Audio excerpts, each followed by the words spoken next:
This 24th. conference will now be recorded. It's Tuesday, June 24th, 2025. Welcome to the AnCan virtual support meeting for high-risk recurrent and advanced prostate cancer. Thank you all for joining. I'm moderator Ben Nathanson, and I'm joined by moderators Len Sierra, John Antonucci, and Rick Davis, the founder of AnCan. You'll hear medical issues discussed, but as we always say, we're not just a bunch of guys. Nothing you hear is to be taken as medical advice. We thank our sponsors, Air, Novartis, Johnson & Johnson, Myriad Genetics, Telix, and Blue Earth Diagnostics, and Foundation Medicine. Rick, did we decide Foundation Medicine gets a mention? Yes. Okay. This is the only thing they get a mention for, though. They're only sponsoring prostate cancer. They only gave us enough money to sponsor prostate cancer. Just saying.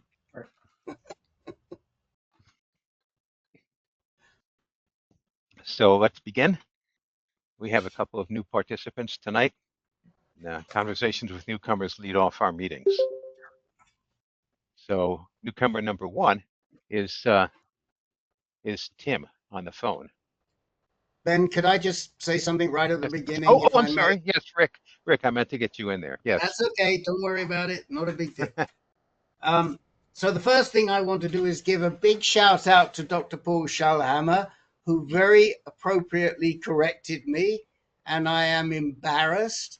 I referred to Dr. Myers in my reminder as the late Dr. Myers when I attributed continuing durable remission.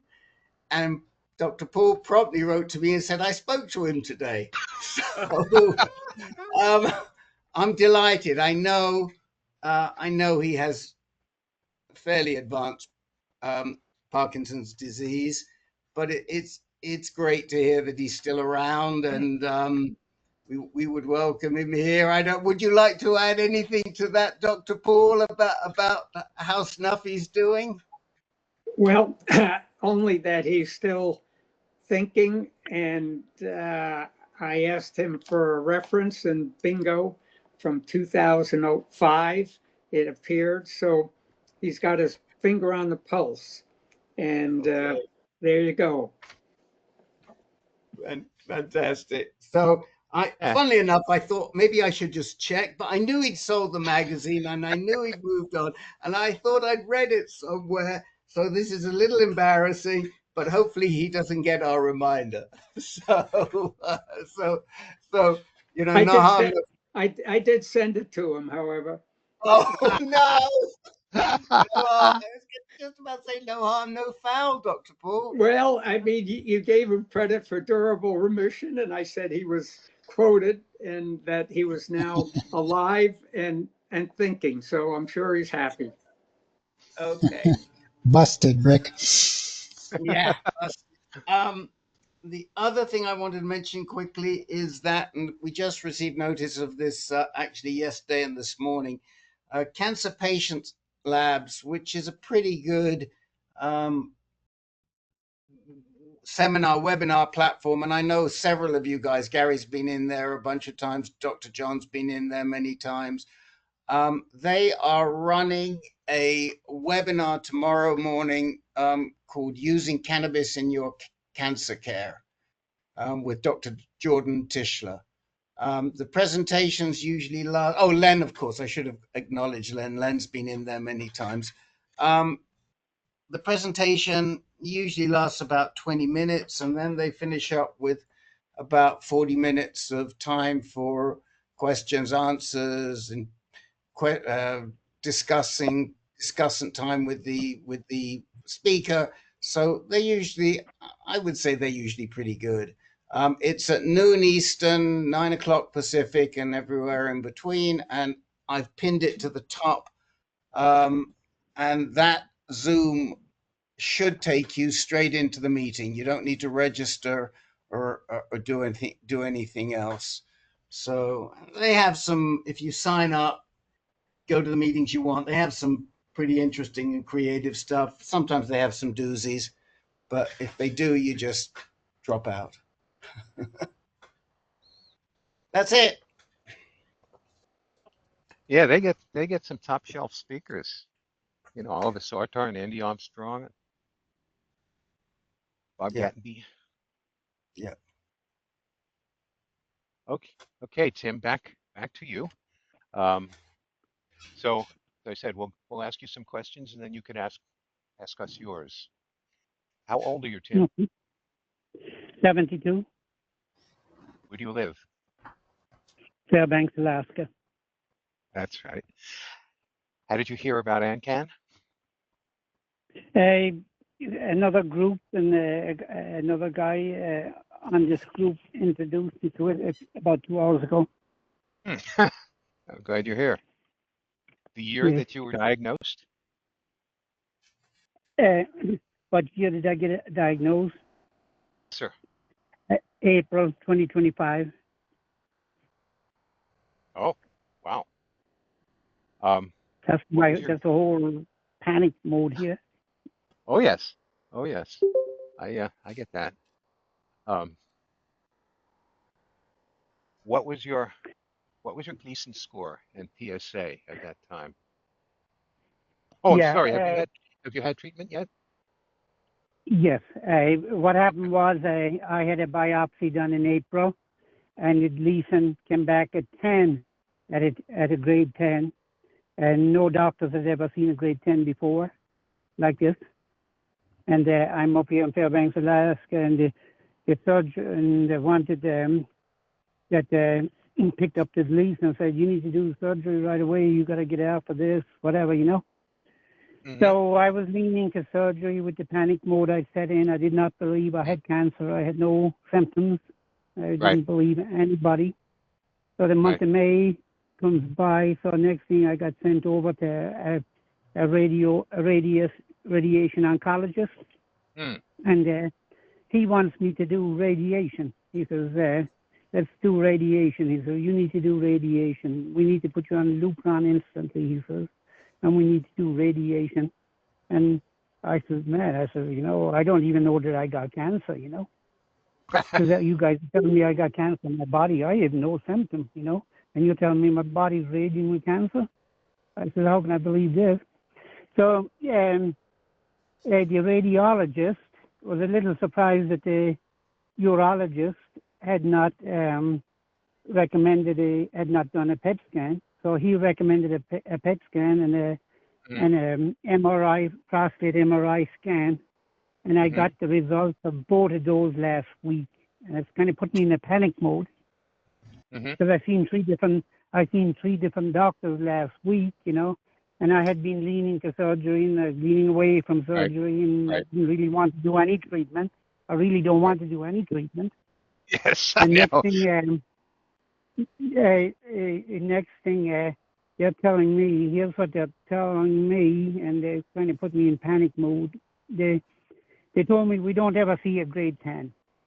We never see a grade 10 in a Gleason score. We see a 9, and when we see a 10, it has metastasized. The PET scan and the MRI is showing that it is confined to the left side of the prostate only.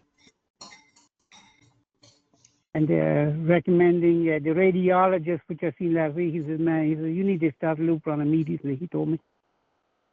And I haven't started nothing because I said, I don't want to start nothing in case there's some other testing out there that should be done before I start any treatment. Right. So that's where we stand right now. My first question is, how much time do I have? Hang on, Tim. I have more questions. You're very wise to be cautious. We will help talk you down from panic mode. We're good at that. What made you think you had prostate cancer since you've had no symptoms? What's that? What made you think you had prostate cancer? Why did you start this? I didn't think I had any cancer because I thought I was doing all blood work once a year with my doctor. I thought I was doing blood work to cover everything once a year. In November, last November, I was out and about doing whatever I was doing, and I hadn't emptied my bladder in 6 or 8 hours, right? And when I went inside to the bathroom to empty my bladder, the urgency really emptied my Right. bladder instantly, and it was and I took no notice of it because heck, I've gone 6 or 8 hours. That was way too long. I shouldn't have gone that long. So after that happened, then I would make sure that I emptied my bladder every 3 or 4 hours, and I did not get that urgency caution ever again. So when I was in the doctor's office in February, I mentioned that to the doctor, and they said they'd send me down for a blood test, and the blood test, the PSA came back at 13 in February, and they recommend I see a urologist. So it took 6 weeks later, it took a month to get into a urologist. So when I got into the urologist, the first thing he did was do another PSA test, and that came in at 17 from a different facility. It came in at 17, and then 6 or 8 weeks later, he did a biopsy. So you've been having yearly PSA tests, and last year your PSA was normal, and this year it was 14? No, I didn't have a PSA. I find out that the doctor excluded the PSA test out of my blood work since 2011. I was furious. They said in 2014, the government took the PSA out of the doctor's guidelines to do a PSA test. They told me. I was furious. A PSA test costs $40. I said, what kind of nonsense is that? I thought you were testing me for cancer every year. Yes. Yeah. I did not know that the doctor was not testing my PSA every year. It's so awful. That is so awful. In fact, it was 2011 was the last PSA done, and I had insisted on doing that because 3 people at my work site came down with prostate cancer, and everybody got a little cautious back then, you know. So he stopped it, but he didn't tell you. You assumed it was still on your tests. Yeah, they never told me there was no PSA on my blood work. Christ. And I have blood work done every year by that doctor. Yes. And then 4 years ago, I must have mentioned I was going back through the notes, you know, as I was getting older and close to retirement. I told the doctor that I thought I was urinating a little more often than normal, but I said I started drinking an awful lot of coffee, and they related to that frequent urinary to drinking coffee, and the doctor told me to cut back on coffee, and never did a D or E or a blood test. Yeah. Oh, I'm so sorry.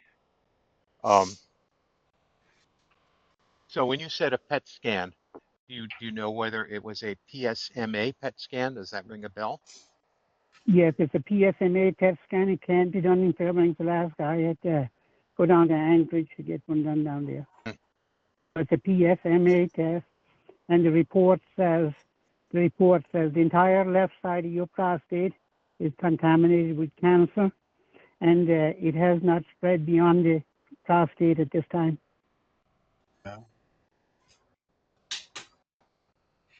You dodged a bullet, Tim. You dodged a big bullet, man. Well, I haven't dodged yet because I have not done any treatment and I'm in panic mode. Yeah, but the point I guess what we're saying is that you have some very good treatment options open to you, and there's still a good chance that we can get this thing under control. So, yeah, go ahead, Ben. I see an interesting note, and Len's absolutely right. I see a note from Len in the too. And has a brilliant question, which hadn't occurred to me. Where, I'm shaking my head. Wow, that's an amazing Gleason 10.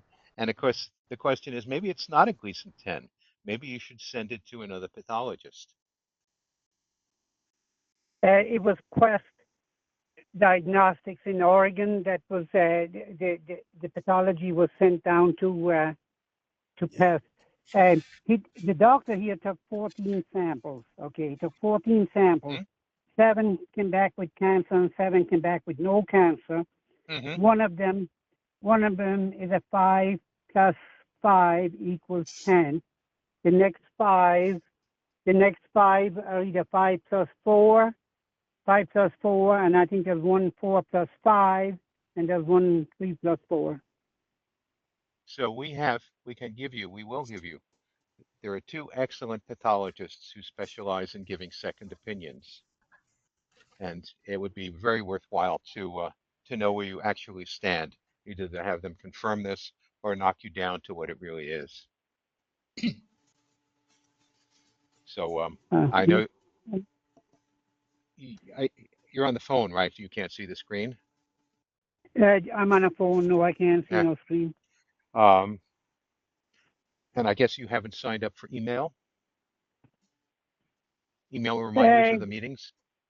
I didn't want to do the email on this because my phone is a slow phone, and I might not be able to download, but I had to download to get into the meeting. Yes, yes.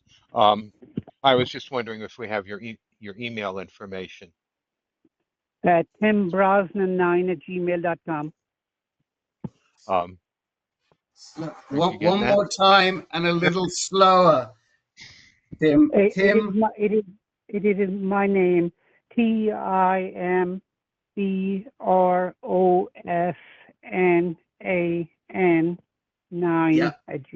Yeah.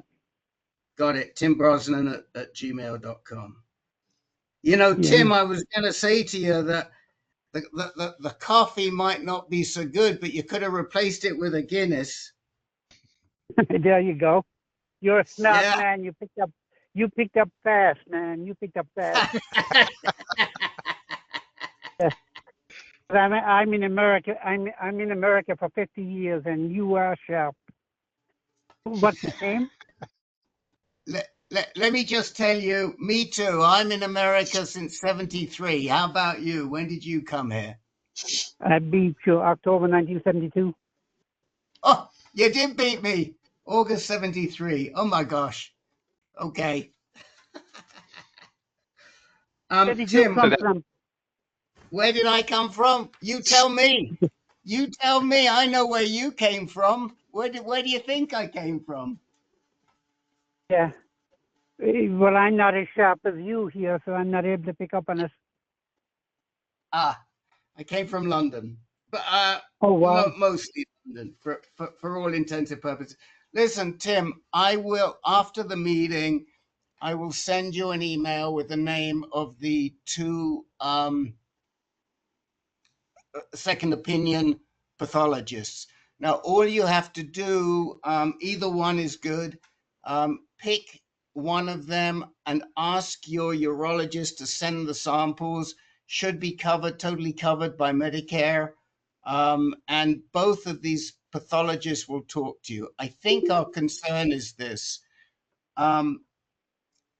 It's unusual, but not unheard of. And we've got a few other guys to find 5 plus 5 that hasn't metastasized, just like the radiation oncologist said.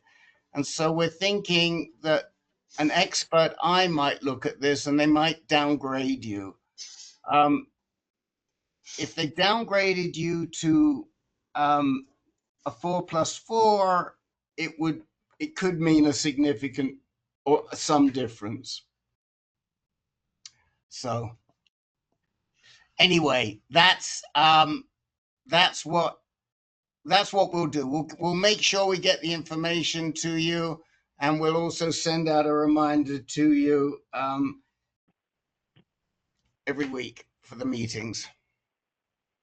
So Tim, the man you've been speaking with is the founder of AnCan. That's Rick Davis. He's what? His name is Rick Davis. Oh, He's Rick the founder Davis, okay. of this organization. Okay, very good. Yeah. Yeah. Here's my question. You're saying I dodged the Oh yes. bullet. Oh, no, The no. next step I'm was, sorry. I'm sorry, Tim. We have a few more questions for you. You will certainly okay, get go a chance. Um, did you get genetic testing? Any kind of Not yet, genetic no. test? Okay. No. Do you have relatives for cancer? I'm sorry, with cancer. No, I don't. Um, I've had cancer. There's, I don't, uncles and aunts maybe would have had cancer, but I'm not sure, you know. mhm, mhm. You know, they're all dead for the last 40, 50 years, you know, and back then, you know, they die of cancer. Nobody knew what type of cancer they had, you know. Right. Right. Rick, are there Right. questions about? Uh-huh. You don't know. You don't know if any of them had colorectal cancer, you know, bowel cancer or I anything. don't believe it. I believe an uncle of mine died from, I thought it was lung cancer, but now they're telling me that it was pancreas cancer, and that was in Okay. 1972, and he died at age 60. He died at age 60. He was an uncle of mine, and his son died from prostate cancer. I know that. Okay. Well, it's real important that you get testing. There are a couple of genetic mutations that are somewhat common in Ireland. I mean, not extensive, but they're somewhat common. I lost a guy many years ago. He had prostate cancer, but a lot of his family had colorectal cancer, and he carried something called Lynch syndrome. And so we just need to test you to make sure, and test your blood to make sure that you don't have one of these genetic mutations. Because if you do, you have to be on the lookout for other cancers too. Prostate cancer would also be covered by Lynch syndrome. So it's worth checking. Okay. And if I had other cancer, what the heck? Then we'll go on. Well, if you had a mutation, we would do additional checks and try and catch these other cancers very early on. I mean, I have a good friend who has lynched right now. She's had 4 different cancers, but every one of them has been caught at a very early level. So it just means we have to be more diligent and we have to watch more carefully. But we need to know to watch, and that's why you need to get this genetic testing or germline testing. How can I get this genetic mutation test in here in Fairbanks, Alaska? So you can get it for free, and I will give you a link when I write to you, and you just will click on that link and they'll send you a kit and you can test that way. Or, and your doctor should have done it, your doctor can order it. And it would come from a different place. But it would do the same thing. So you can ask your doctor to order it too. If you tell him you had an uncle who had pancreas cancer and a cousin who had prostate cancer, he should be smart enough to know he's got to do it. If not, you just tell him I want it. Okay. What other tests should I get before I start treatment? Well, here's my take, and I think Ben will, the other guys will talk to you. With a 5+5 cancer, if that's in fact what it is, there's a very high chance that the cancer is not contained, even though it looks like it's contained on all the tests now. So you would have what a lot of us men have had, which is something called micrometastasis, meaning that the cancer's not being kept in the gland, but we cannot see it anywhere. Now, there are some data tables, they're called nomograms, and there are these nomograms, and you can put in your information, and I'll give that to you too when I write you. And there are these nomograms that will tell you how likely it is that your cancer has spread already, even though it doesn't look like it. And we'll put in things like you had 7 out of 14 cores. The worst was 5+5. Your PSA was 17 at the time, and it'll tell you how likely it is. Then you say to yourself, well, let's just say in your case, there's an 80% chance that it's spread. We don't know for sure, or 75% chance it's spread. Then you have to decide, do I want to do the surgery and roll the dice that it won't come back, or do I want to do radiation and hormone therapy, which is what many of us have done here. And we can help you with that decision in a week or 2 weeks or 3 weeks. When I was diagnosed with a 4+4, and they thought that it had spread and gone down to the prostate bed, so it was local. And my doctor said, look, you've got 3 or 4 months to make a decision. So you have the time. We just want to make sure you do the right homework and you make the right choice. If you did the surgery, it wouldn't be a bad thing in the long run, other than the fact that you're exposing yourself to a lot more side effects. On the other hand, you may finish up having to do the radiation and the hormone therapy anyway, in addition. And adding the surgery to the hormone therapy and the radiation doesn't make a huge amount. It makes some difference. It is better, but it's not hugely better. So that's what we're trying to guide you through, Tim. Surgery is not better. It is not. It might be better, but it is not hugely better, huh? What I'm saying is that if you did, first of all, there's really not much difference between the surgery and radiation. But in your situation, the likelihood is you're going to have to do radiation anyway, even after the surgery. So do the radiation first and eliminate the surgery, right? That's right. If you did the surgery as well, it would be a little bit better overall. But the likelihood is you're going to have to do radiation and hormone therapy anyway. So my choice myself was to eliminate the surgery and just do the radiation and the hormone therapy. And I was very lucky because it's worked. But there are guys sitting in this room. I guess, why don't we ask some of the guys, Ben, to comment?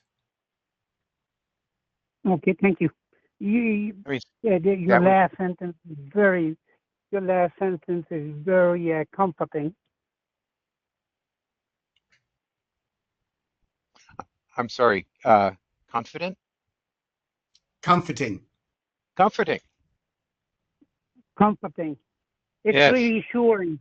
Your last sentence is reassuring that I should stay away from the surgery and go for the radiation. Alan Babcock, you have a question? No, I just wanted to say to Tim, I really feel I sit here and listen to all this information you got, and 2 years ago I was sitting in the same position you were, although I did not have this group to support me, and it is just overwhelming, and you want to collect as much information as you can to make your decision. I understand. Yeah. One of the questions is, a month ago, the doctor did not want me to leave the office when they seen the grade 10. They did not want me to leave the office without taking Lupron. And I put the Lupron off until I got the PET scan done and the MRI thing done.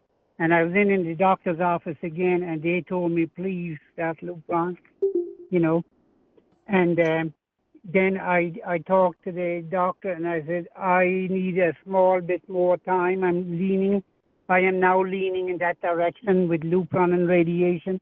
But I want to make sure that I don't forget any test that should be done before treatment begins, because I will lose that opportunity to do a test if I start Lupron.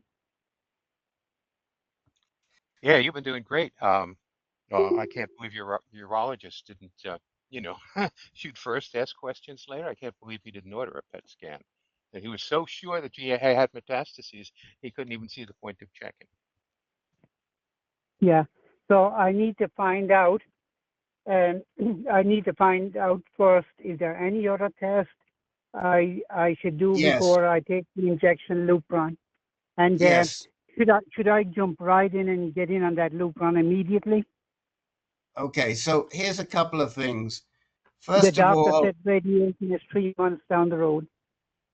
so here's a couple of things, and I absolutely agree with Ben. They had no business offering you a Lupron shot until you'd done the other tests, because it would have contaminated. You're a smart gent to have refused it. First of all, you need to test your testosterone level before you take the Lupron, or before you take hormone therapy. Okay, you need to know your baseline testosterone level. It will be important later when you stop the hormone therapy. Secondly, I would strongly recommend, if it were me, I wouldn't take Lupron. I would take a pill called Orgovyx. And I'll put that for you in the letter. It's spelled Orgovyx, Orgovyx. It is, if your insurance will approve it, and you may have to have your doctor request it, but the doctors don't like Orgovyx, because they don't earn any money off of Orgovyx. Once they get you on the Lupron, they earn money every time they give you a Lupron shot. So there's a conflict of interest. You don't want that Lupron, you want the pill, Orgovyx. The other thing is, they should never have offered you the Lupron before they gave you another drug called bicalutamide. So you don't give. Go ahead. How do you spell bicalutamide? Okay, I'm going to use the commercial name because it's shorter and easier to spell. Casodex, Casodex, Casodex. Now it's almost malpractice to give a man with 5+5 that they haven't scanned a Lupron shot without giving you Casodex or Casodex first. It's criminal. And you've got to go in and tell the doctor. They don't know what they're doing. You're right, they haven't seen a 5+5 before. They've never seen a 5+5. Frankly, they don't know how to treat a bloody 5+5. It's just wrong. Now, if you take the Orgovyx, you won't need the Casodex. Or if they give you a Firmagon shot first and then switch you to Lupron, you won't need the Casodex. But if they're going to go, Is they giving me a what shot? Firmagon, that's another alternative. We may be How do you spell that? Firmagon.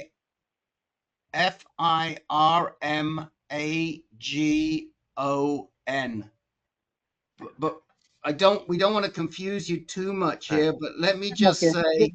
F as in Frank is the first letter? Yes, F as in Frank. Okay. And let me just say, Tim, whatever you do, don't take a Lupron shot without having taken other pills first. But what other pill first? Well, either the Casodex. The Casodex is. He offered me abiraterone. He offered me abiraterone, but there's an awful lot of prednisone with that. Right. So again, that's sort of it. Would that one be okay? Well, it's very debatable, because it's interesting we offered it to you, because with no metastasis, that is not standard of care. Although they're looking at whether it makes an improvement. If you had even a little bit of metastasis, it would be right to offer, or you were stage 3, If you were stage 3, it would be right to offer you. But we don't know that you're even stage 3. You may be stage 2. And if you're stage 2, then it's beyond standard of care. Did he stage you? Did he say you were T2 or T3 or T1? T2 or 3 or 1. They may have, but I haven't picked up on it. It's probably in the paperwork. Okay. Well, the abiraterone is appropriate if you're T3 or more. Would I do it personally? Yes, I would take it.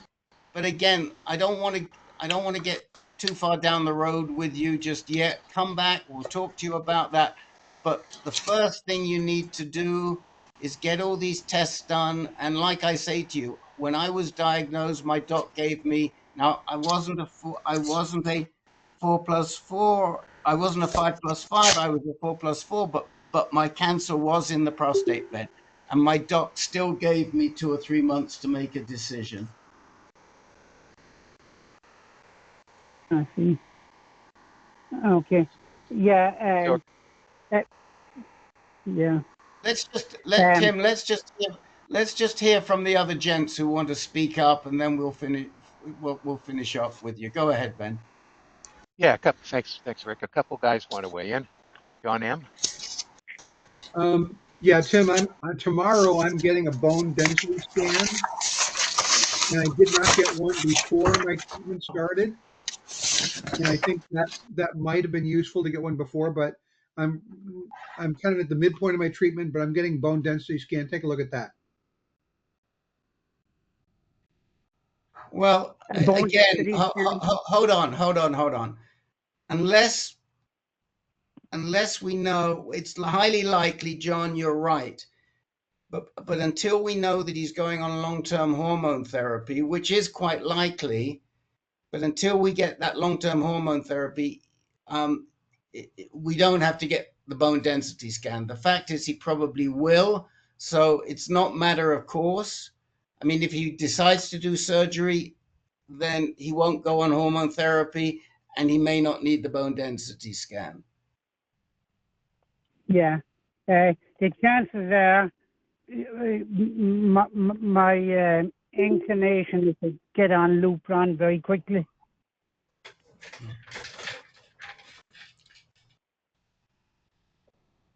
We have somebody else with a hand up. Steve Rue.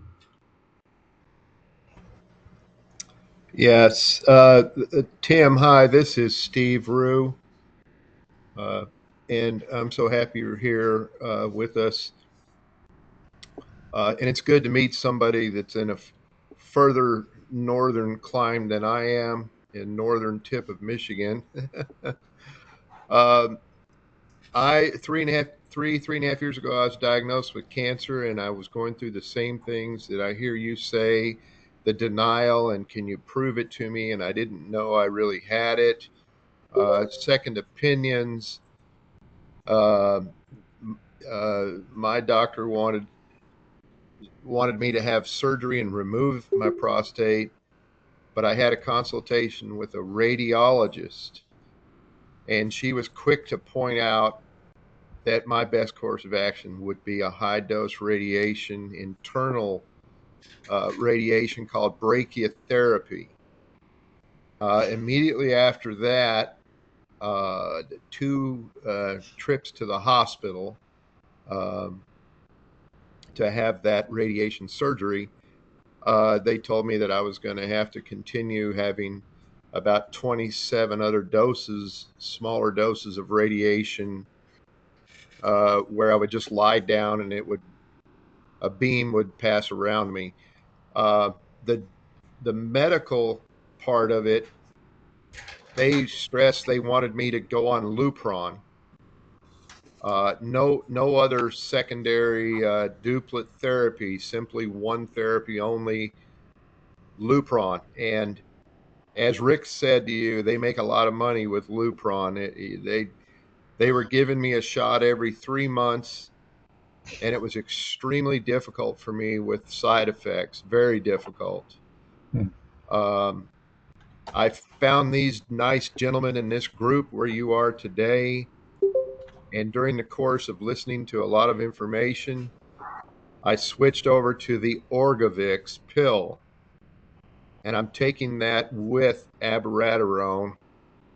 And it has made a huge difference with me being able to keep my energy, not have hot flashes, not have any brain fog. All of the side effects were minimized when I switched to Orgovyx. With a duplet therapy, it turned out these guys here explained to me I should be getting a double therapy, and the other one was the abiraterone. So that's where I'm at today, abiraterone and Orgovyx, and I feel a whole lot better than when I did when I took those Lupron injections. And I'm so happy that you're here to be able to get a lot of this great information up front. How many pills a day? Before How you many start. pills a day is that? How many pills The- a day and prednisone with it? I'm taking the Orgovyx. It's 1 pill a day. The abiraterone is 2 pills on an empty stomach with a prednisone dose as well. So the prednisone kind of helps offset some of the more serious side effects of the abiraterone. But I'm not experiencing any of those significant difficulties like I was with Lupron. Prednisone is a bad drug for the bones, huh? Well, I know that the prednisone is helping with offset any conditions that might side effects that might be related for heart health. But I also know that the prednisone is also giving me a little more of an energy boost to get through the days taking this therapy. So it's working very well for me. How old are you? I'm 65 and I was diagnosed with cancer at 62 and a half. Thank you. That's Paul, interesting for sure. All right, Tim. A provider, he should be seen. Yeah, Kathy and I had talked to Tim earlier today, and one thing that kind of came across is that apparently there aren't any GU medical oncologists in Alaska. So I think that's an important issue for Tim. You know, how can he get the best medical oncology care? Well, at this point, he doesn't necessarily need it, because if his cancer isn't metastasized, then he's still good with a urologist. But it sounds like he's got a urologist who isn't really up to speed. He's good with a radiation oncologist. One of the things we're going to have to do is help Tim decide what type of radiation. I mean, my guess is they're going to offer him 45 sessions, and that's not what he wants. Or that's not what we would recommend. That is not the optimal. So we're going to be working with him to figure out the best type of radiation and where he's going to get it. But that said, as and when he needs a GU med-onc, we'll have to figure it out. Yeah. My guess is that the docs at Hutch probably have relationships with medical oncologists in Fairbanks, and they work together. If you have the opportunity to ask Dr. Cheng, she would be great. She would be. You could send her a note and just say, "Look, we got a guy in Fairbanks," and so when it comes up, then we'll know. That's my. Anybody have any other thoughts? We do have Alaskans in some of our other groups. Oh, and of course we've got Larry. What's his name? I forget. Who comes in here? Who's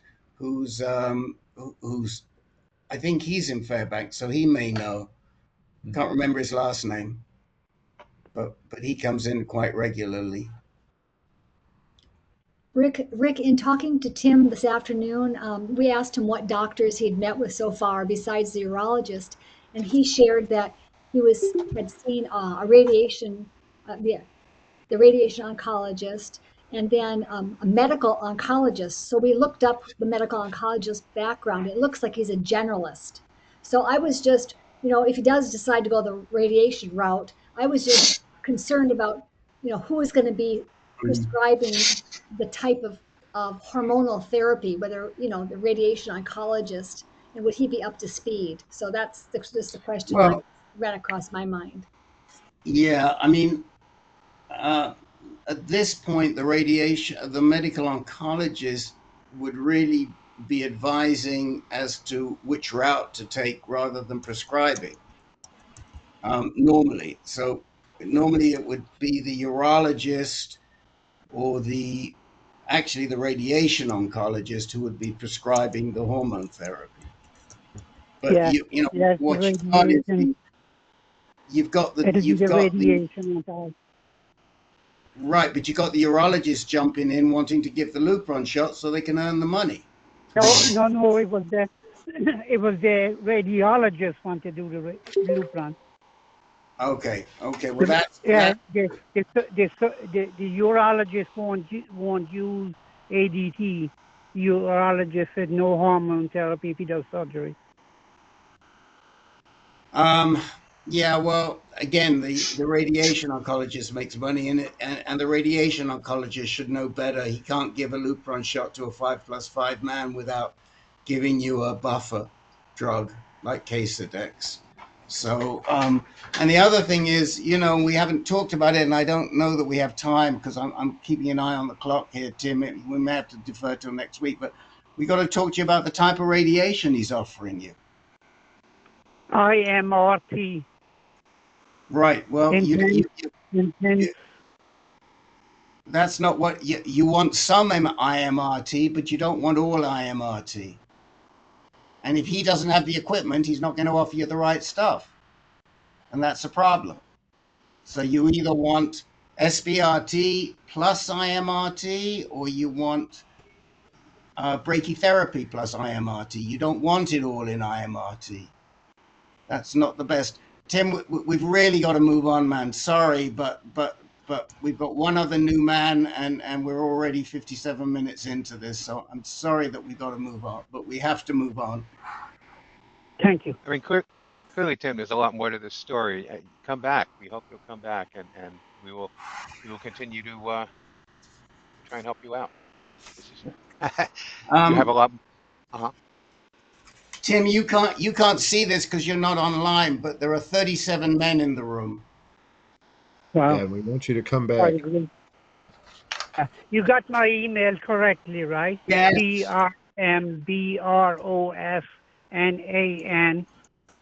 TRMBROSNAN9@gmail.com.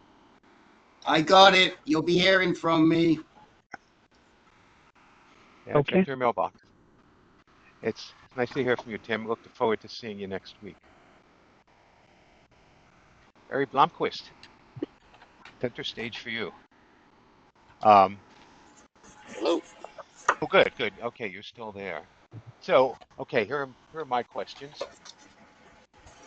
How old are you? 72 Where do you live, Barry? in Minnesota, western part of Minnesota. Mm-hmm. How'd you hear about AnCan? Let's see. I think I picked it up from another one of the members in an Inspire group, Mm-hmm. and highly recommended AnCan. What year were you diagnosed? So I went first in 2022. My PSA had started climbing, and so in the fall of 2022, I went in, got an MRI at a local health operation, and then started doing some of my own research on, just what about PSAs and everything else. I knew nothing, so I started schooling up. Very quickly determined that I needed to go somewhere different. Went to the Mayo Clinic in early 2023, and they did an MRI and a CAT scan and all the other tests typically they do. They did a biopsy, and my PSA had gone up a little bit. They did a biopsy, and they found I think it was 3+4. I had 2 samples that were low grade, fairly slow growing, whatever they called it then. And so they decided to put me on active surveillance. And so I've been doing a PSA test roughly every 6 months or so. My PSA actually went down. It was up close to, it was like 9 something. It went down to 7 and down to 6. And so I knew I needed to go back to Mayo here pretty soon.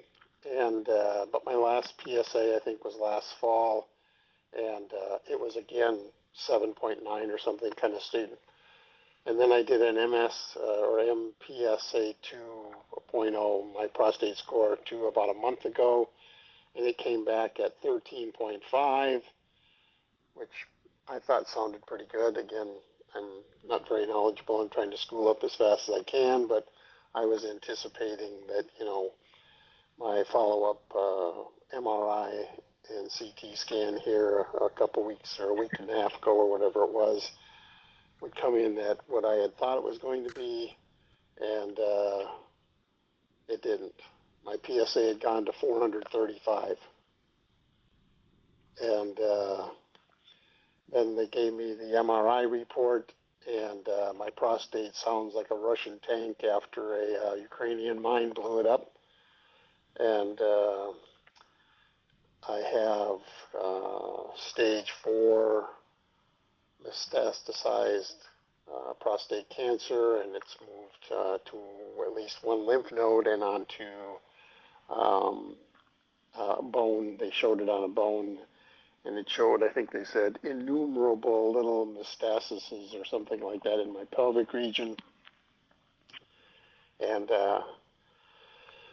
so, of course, I was in shock, and figured I was going to die, in the next 90 days or something. And so then they said, well, we think you should see Dr. Kwan at Mayo. And so they sent me in to see him. They said, you look healthy, but you're a really sick guy, and here's our prescription for what we think you should do.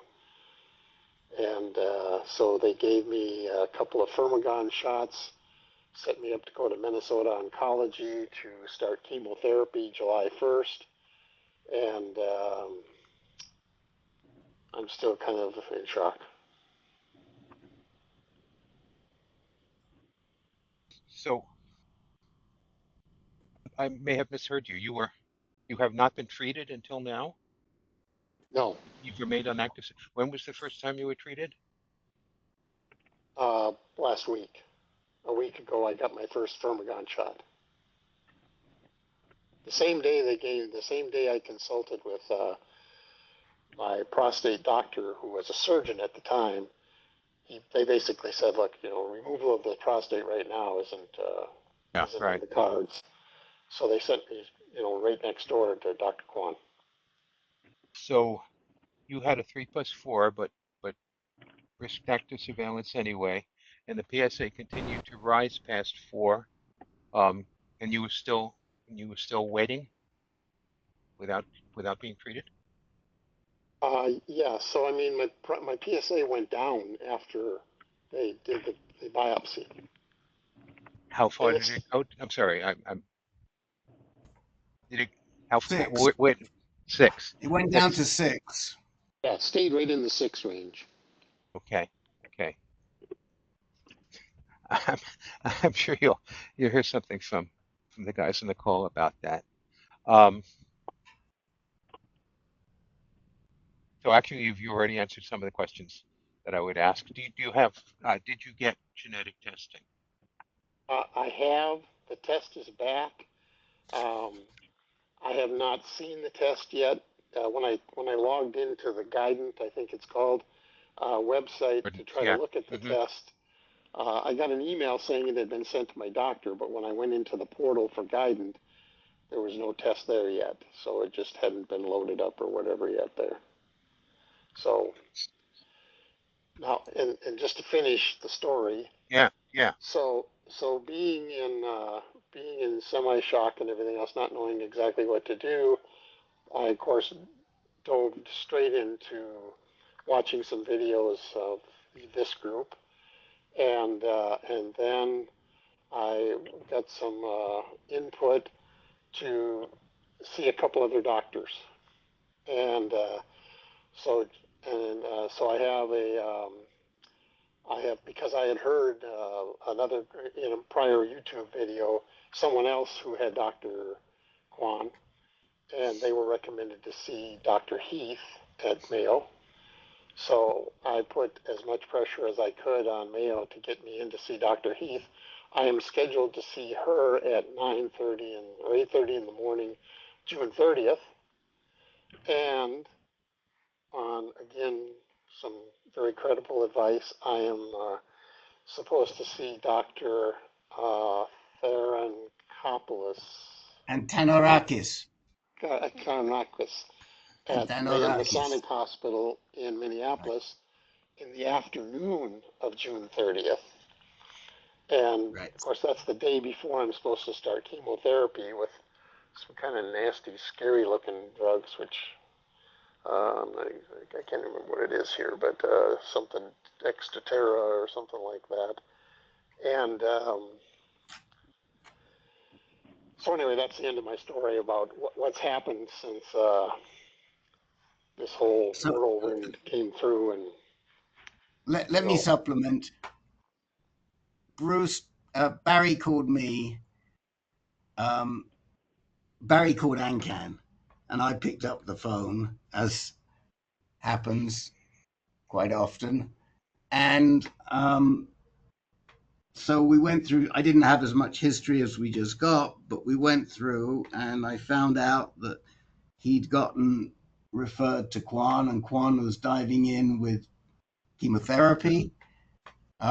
It sounded like that the number of bone mets and the lymph node were less than 5, and I explained that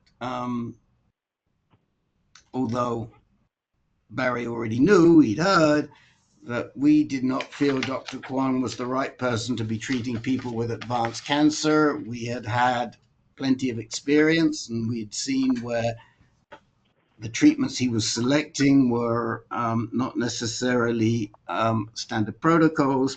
And I said to him that he needed to advocate to get himself over to Dr. Heath, who we really liked, and that a little closer to him, he could make an appointment with Dr. Antonarakis, who is an outstanding doc, just like Dr. Heath, and that we felt one of those two should be his quarterback, and to defer the chemotherapy with Minnesota Oncology until he had a green light from either Dr. Heath or Dr. Antonarakis that was the right treatment.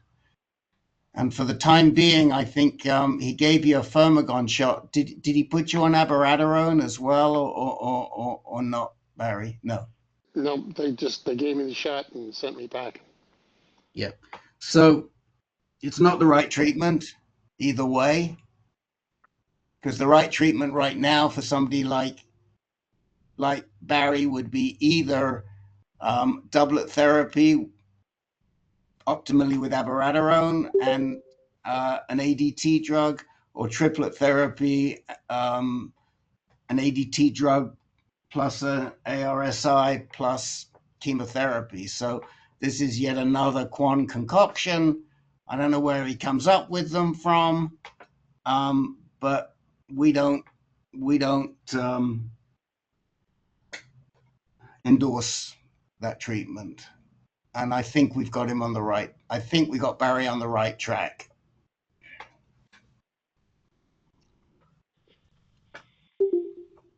Your heart kind of sinks when you hear that word innumerable, doesn't it? So Yes.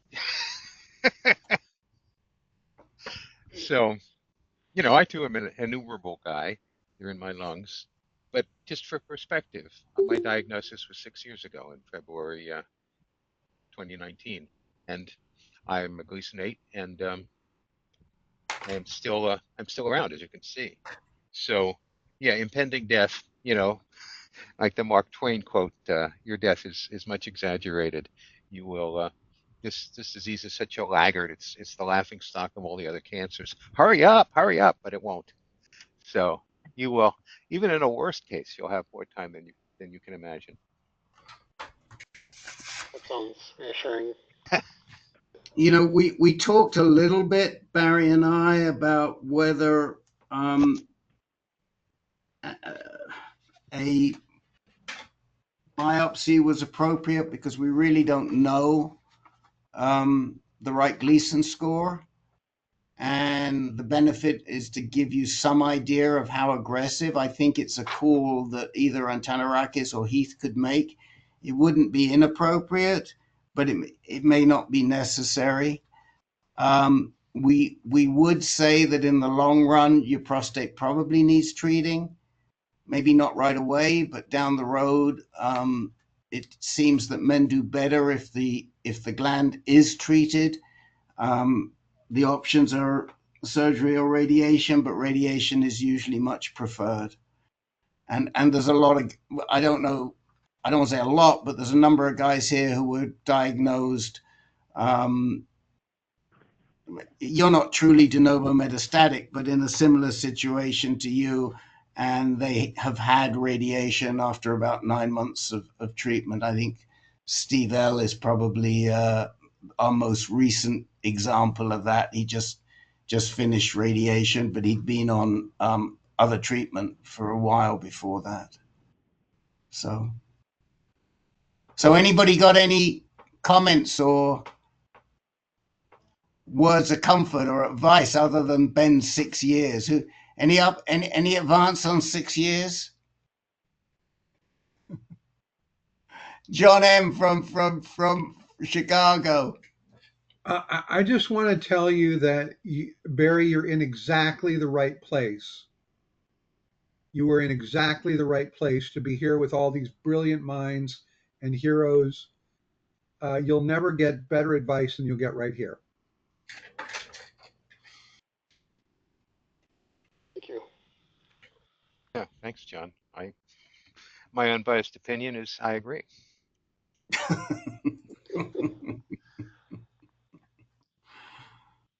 Anybody else? Oh, I'm sorry, Rick. Well, I was just gonna. I'm looking at Steve Rue's puppy, to be honest, and he's giving Steve a wash there. I'm sorry, Robert, but it's like we got a more affectionate dog than we have a cat right now.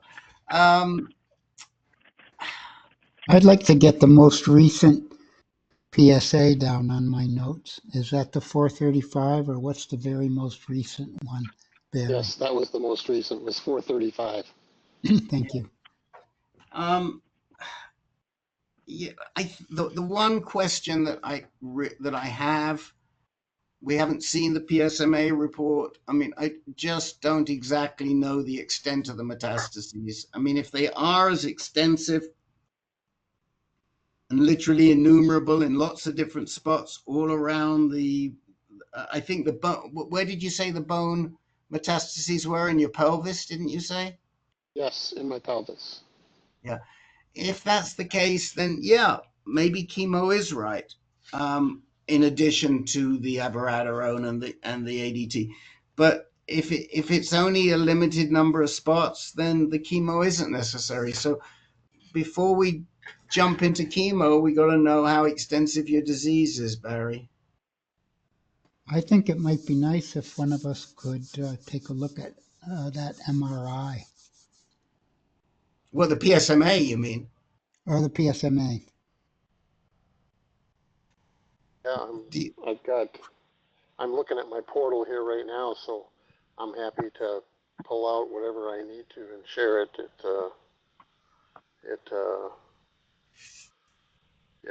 Like I said, when I read it, it was bad news. Yeah. Yeah. Well, who's who's volunteering to read it? Let's see, who's the one that shot his mouth off? Oh, me.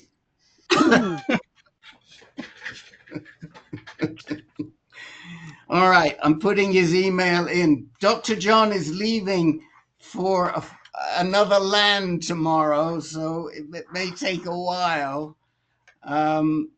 He'll be wearing a maple leaf for the next how many months? Better than a fig leaf. Yeah, I'm leaving actually in about 10, 11 hours, and I think it should be great. Yeah, Yeah. it You're might not take doing a me train trip, a are you? few days to get a chance to look at it and feed Hmm. information back to you and our moderators. Hmm. Are you doing a train trip? Oh, plane. Oh, plane. Okay. Yeah. We were looking at doing the transcontinental Canadian train trip from one coast to the other that looked really, really fun. Oh, my wife has been talking about that as an idea. Yeah. So I've just put Dr. John's email address in the chat window for you, Barry. Okay. And if you just send it and Dr. John will take a quick look. And that'll be helpful to you because when you go meet with Dr. Heath and Dr. Antonarakis, and please give both of them our regards from AnCan, Okay. then at least you'll know a little better and we can guide you. The general rule of thumb is that if you have more than 5 distinct lesions that they can identify on the PSMA, you're a candidate for chemotherapy. Okay. And in your case, that would probably be added to the Firmagon and the abiraterone. And if you're not a good candidate for abiraterone, if you have comorbidities, we would suggest darolutamide. That's what any one of us would take if it was us. Okay.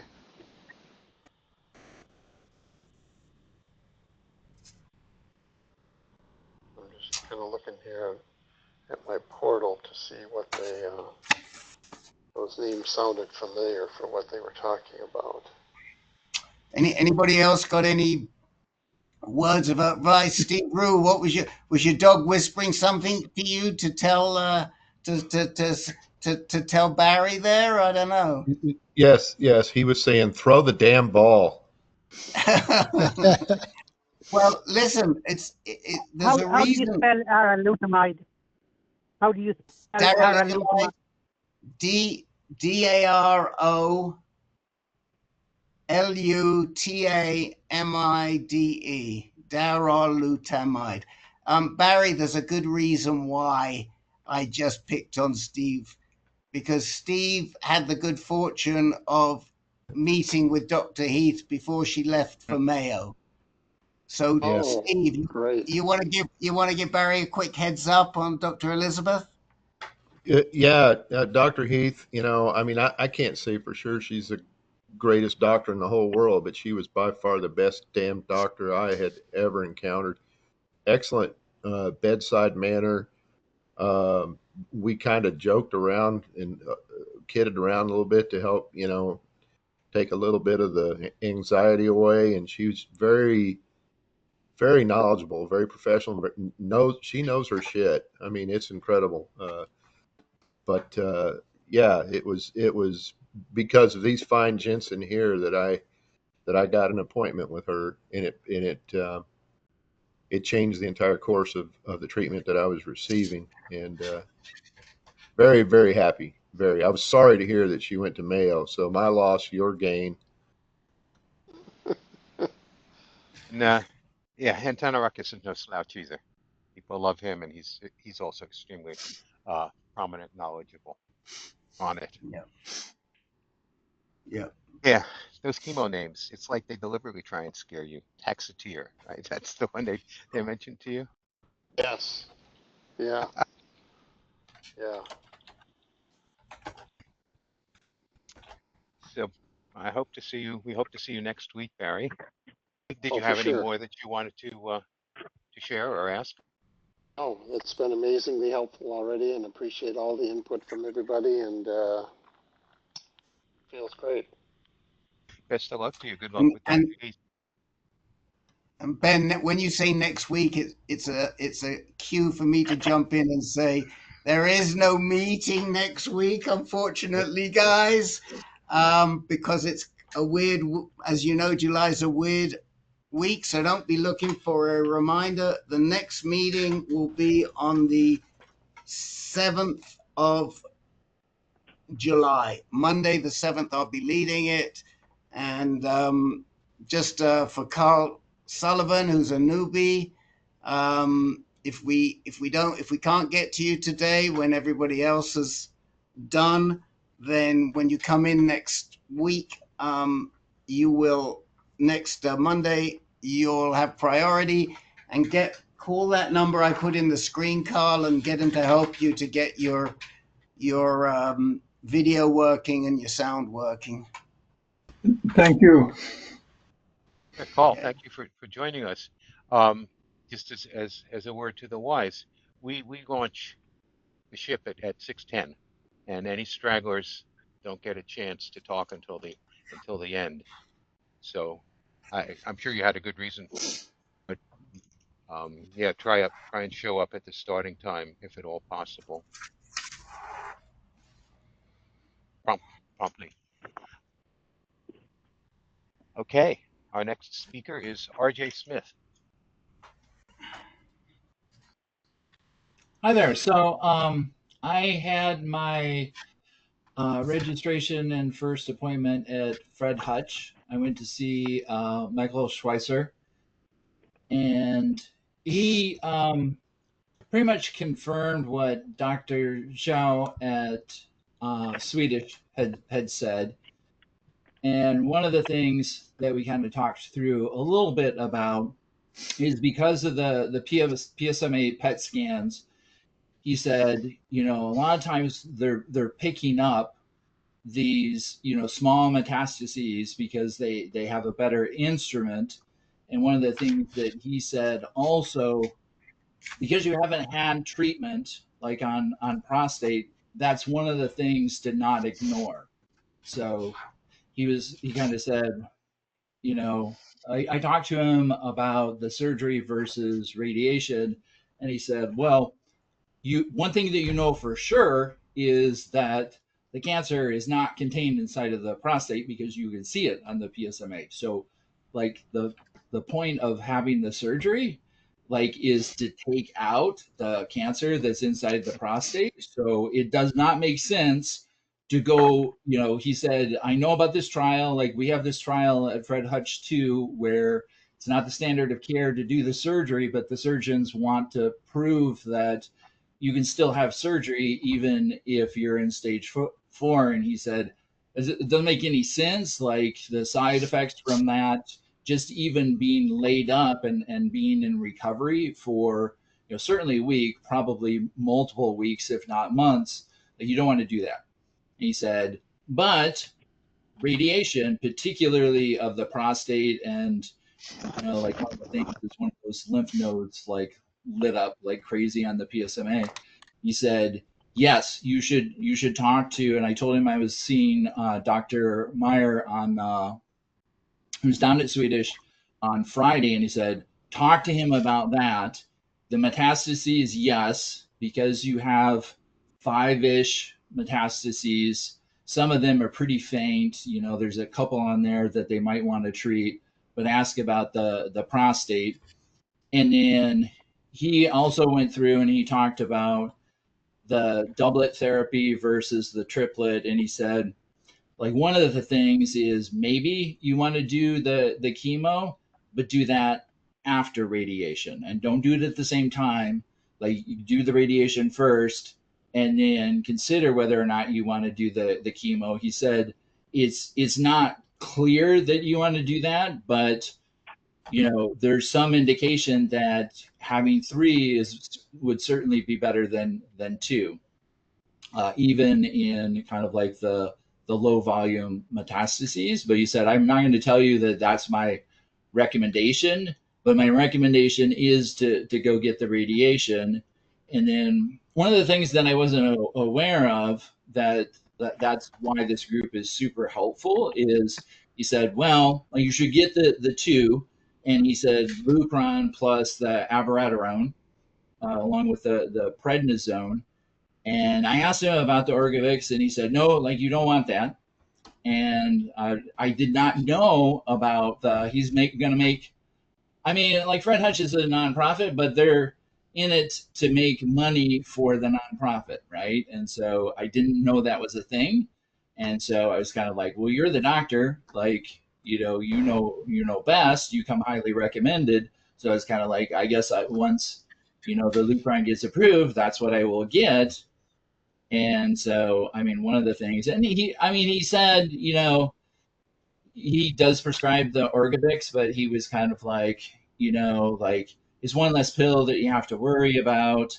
And, it takes a little longer to take effect, but, it's, and you're going to be on it probably for a long time anyway. So he just made it sound very good, just like, the guys at Swedish made the surgery sound really good, even though I'm in stage 4. And that's because that's what they want to do and that's their job. So I was just kind of like, as you guys were talking about that, I was kind of like, okay, mental note, follow up with him and push a little bit harder. And I've got my shirt on, my AnCan. Yeah. And it's just like, it's just like that's what I have to do because, I mean, I get it. Like people, they're in it to help people, but also they can help more people if they make more money. So, it's just kind of like, Yeah. it's frustrating, but at the same time, I'm kind of like, I mean, he's the guy, like he knows. And then he also said, okay, like if you did the PROMISE trial, we will get your germline testing. Like, let me know when you get that. Also, he said, I'm going to order your biopsy to go get this Foundation 1 so that you will know what are the genetic markers. So when the time comes that you will know, what sorts of targeted therapies might be applicable. So he's like, you can do that anytime in like up to 10 years. And so, it'd be great if, I don't have to have that for 10 years, but might as well get that done now. So he was going to order that. And he said, yeah, go in and just push, hard for the radiation and get the radiation. He wants to get me on the hormone therapy as soon as he said it did have to get approved by my insurance, needs to approve even the Lupron stuff. So, but then, based on, I'm also looking for recommendations and how to push a little bit harder for the Orgovyx to see, one thing is if he doesn't ask, then he's not going to know whether or not the insurance is going to approve it. So, anyway, that's my update. Rick, I have a question for you. This is a NCI Center of Excellence? This hospital? I know. Okay. Fred Hutch. Yeah. I mean, it is surprising. Look, whatever happens, again, in your case, don't take the Lupron without taking bicalutamide. Yeah. The nurse said that actually is the one that I can pick up at the Walgreens. So that's right. Yeah. So they were saying that to you. Yeah, I mean, Steve Rue, you want to say something? I know. Go on about Lupron and Orgovyx. Go for it, man. Well, I was just going to say, yeah, it took the first round of treatments that I had, which were really not the best at that time before I found these guys here. The Lupron took a little bit for them to get that approved, and so did the Orgovyx. The Orgovyx had to take a little push too to get that approved. And you're asking, what can I do, to push a little harder? And I think you're answering your own question with what you're wearing. You should wear that when you go to your appointment, and let them know that you have knowledge, that you're that you have membership at AnCan, and but yeah, I don't. The Lupron just maybe some people do better with it. It just devastated me though. I couldn't keep up with it. So yeah, that's all I want to say. Thanks. See. How did you like Schweitzer? I mean, do you think he'll be your quarterback for the long run, RJ? I think so. I liked him. The only thing was, like I wasn't even paying attention with the whole Lupron thing, and he's like, "You're young, like the side effects." I mean, he's kind of like, these are the side effects of hormone therapy. Like whatever you take, you're gonna have that.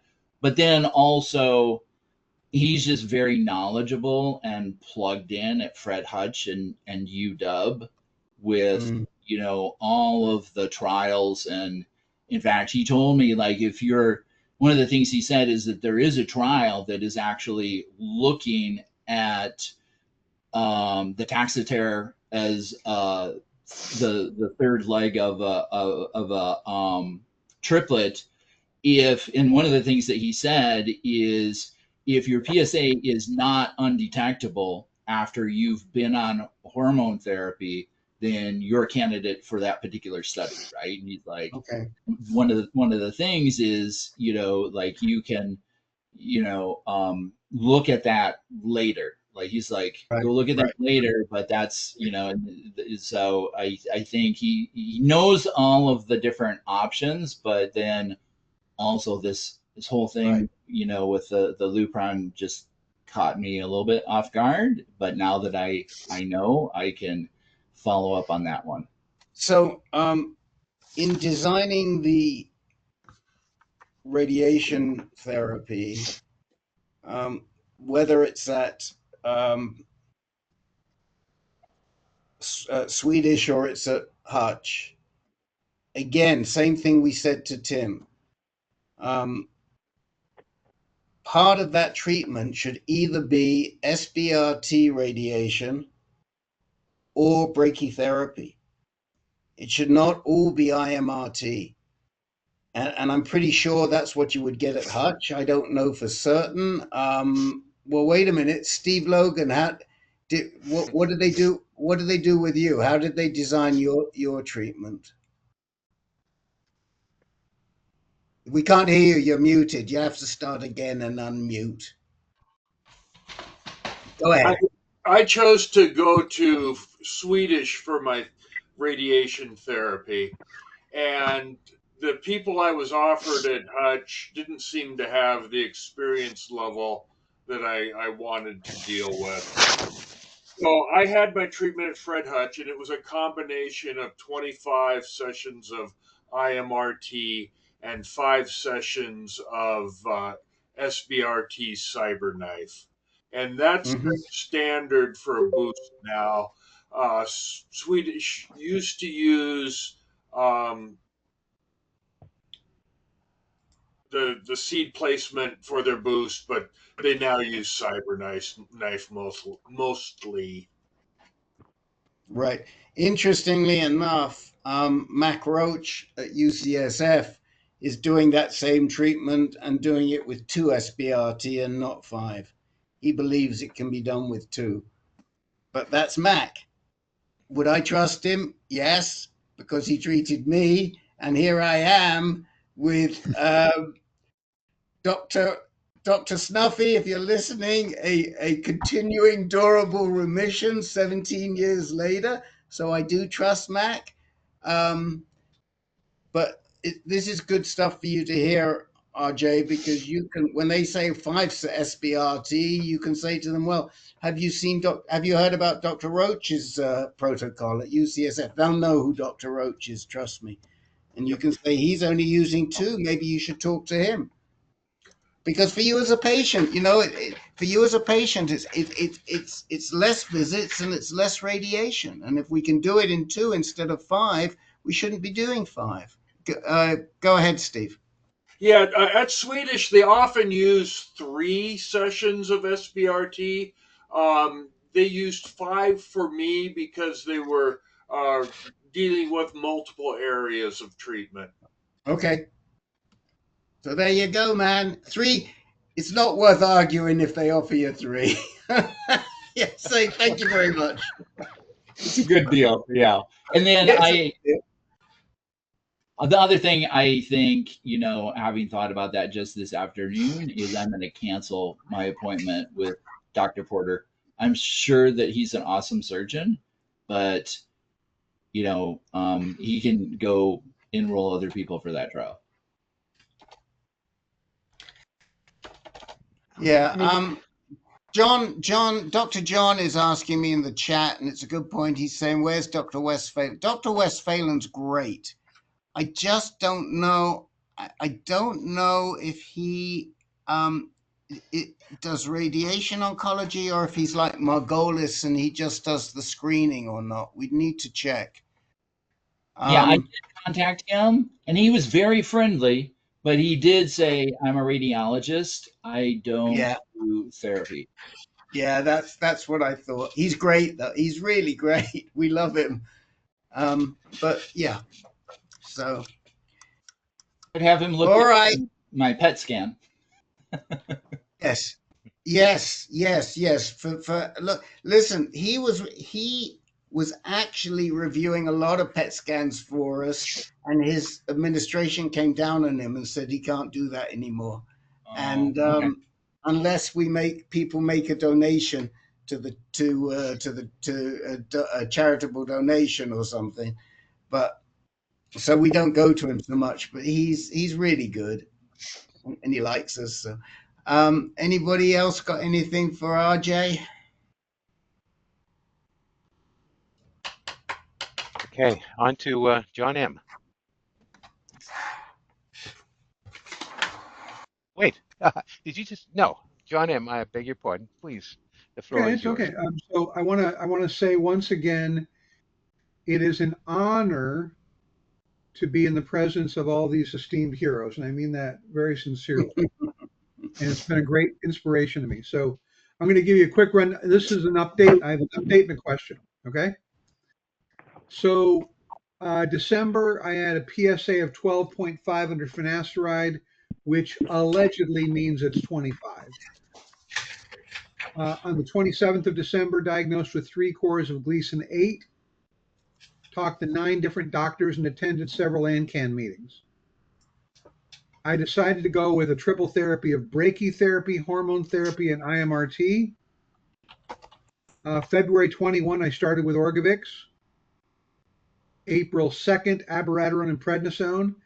And April 22nd, I had brachytherapy with the now infamous 17 needles. On May 1st, I started 25 sessions of IMRT. And on June 13th, I got my PSA test and I was undetectable. Good. Which I thought was just breathtaking. And I got quite emotional. I'm getting emotional again. So I talked to my friends and they said, so you're cured now? I said, nope. I said, my lawn no longer has dandelions. But we got to make sure the dandelions don't come back. But that's where I'm at. Just a lot of good stuff. And right now the hot flashes are becoming very, very irritating. And so I want to say thank you to everybody. I'm still on the journey, just like all of us are, right? But thank you. And any advice on hot flashes?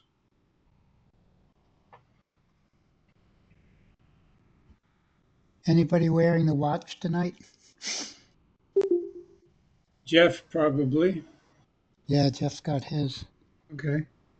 Yeah. Jeff, would you tell him about the watch, Jeff? Yeah, there's a few different things. Some people say that getting yourself pincushioned does it, acupuncture. Acupuncture. Some people say black cohosh. Some people say, well, for me, Depo-Provera really did the job when I was just on Lupron. But this device, in fact, I had one about 45 minutes ago. Had to go get a towel because I wasn't near my fan.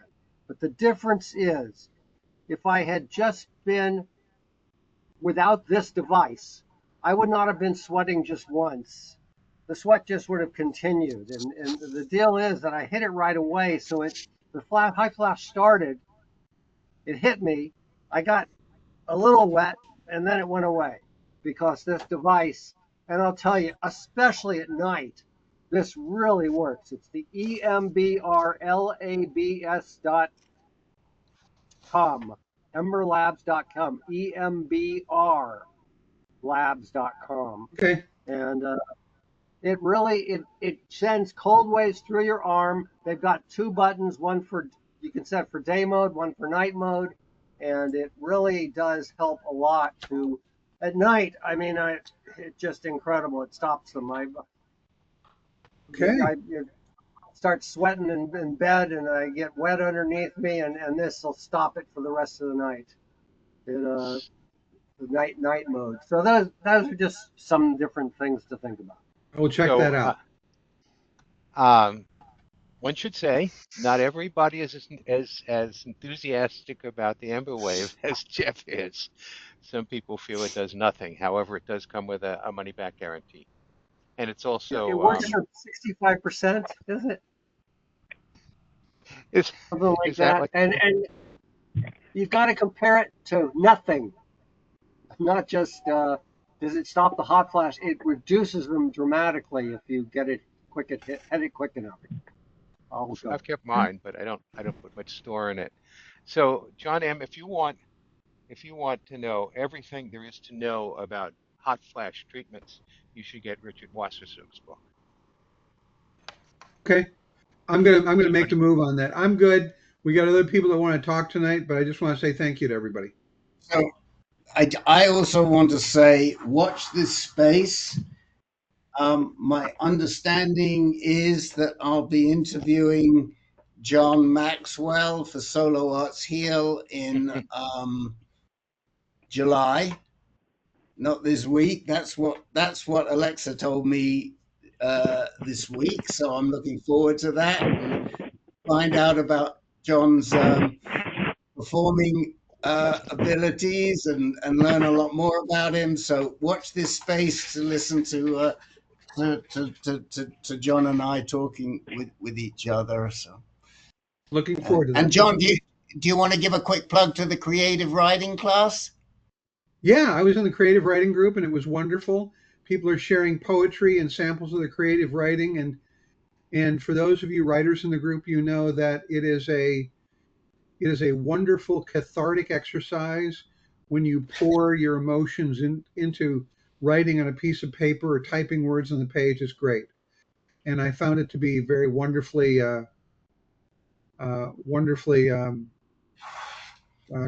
relaxing and inspiring. It was really good. Thank you, John. Yep. Okay, so we pass from John M. to John A. What's up, Dr. John? Just a quick question I want to ask everybody. I think almost everybody here has been or is anemic, at least a little bit.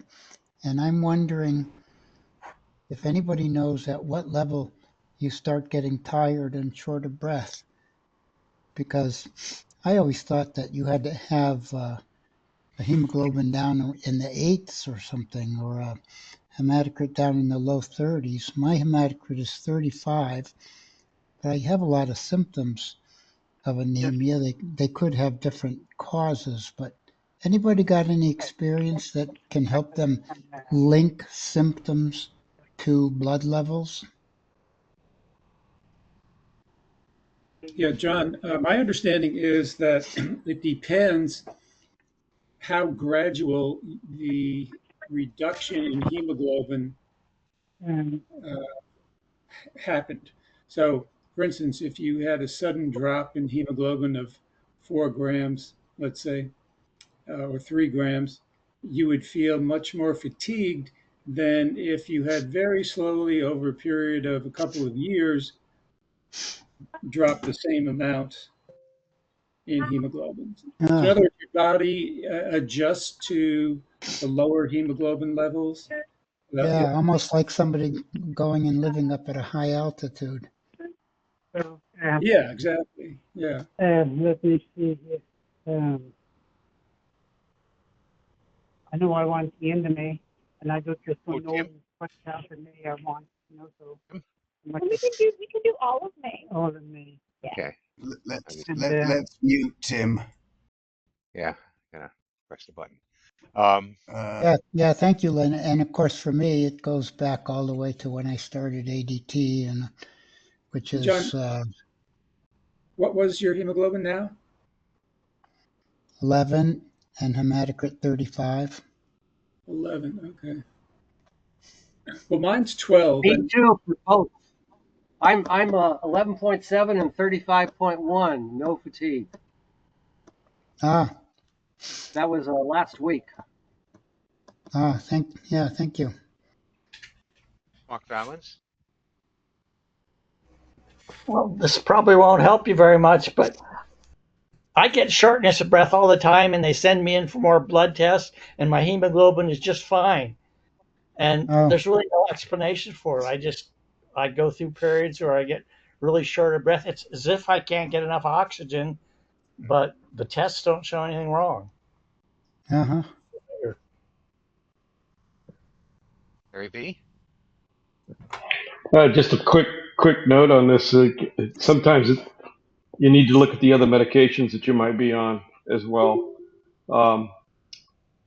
I just had a really crazy experience. I've been on a beta blocker ever since I started with my treatment with the ADT and abiraterone, and then I switched to Orgovyx and darolutamide, and I stayed on the blood pressure beta blocker, and over the last couple of months, I had noticed that when I get up at night, dizziness and nausea, and the same thing when I go out and exercise. If I do my usual exercise routine, I find myself getting exhausted quickly and finding myself short of breath, even some chest pains.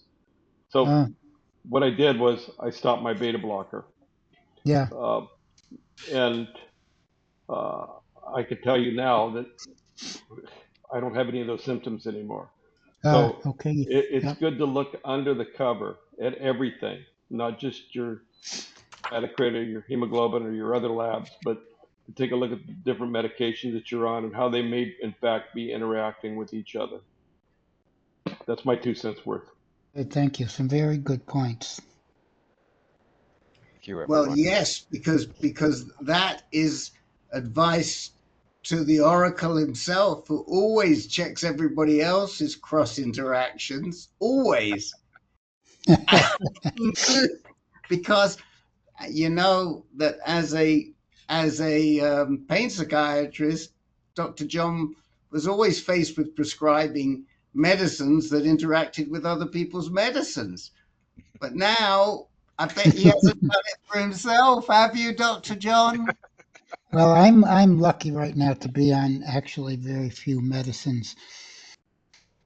I am on a blood pressure medicine, so I could be over medicated with that. I do take my blood pressure regularly, and it's losartan, which isn't as famous as beta blockers are for taking away your vitality.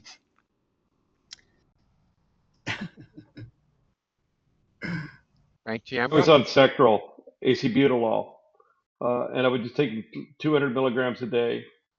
And I've been taking it on and off for years, but when I needed it on the abiraterone, because it did all kinds of tricks with my blood pressure, and I was throwing PVCs and everything else.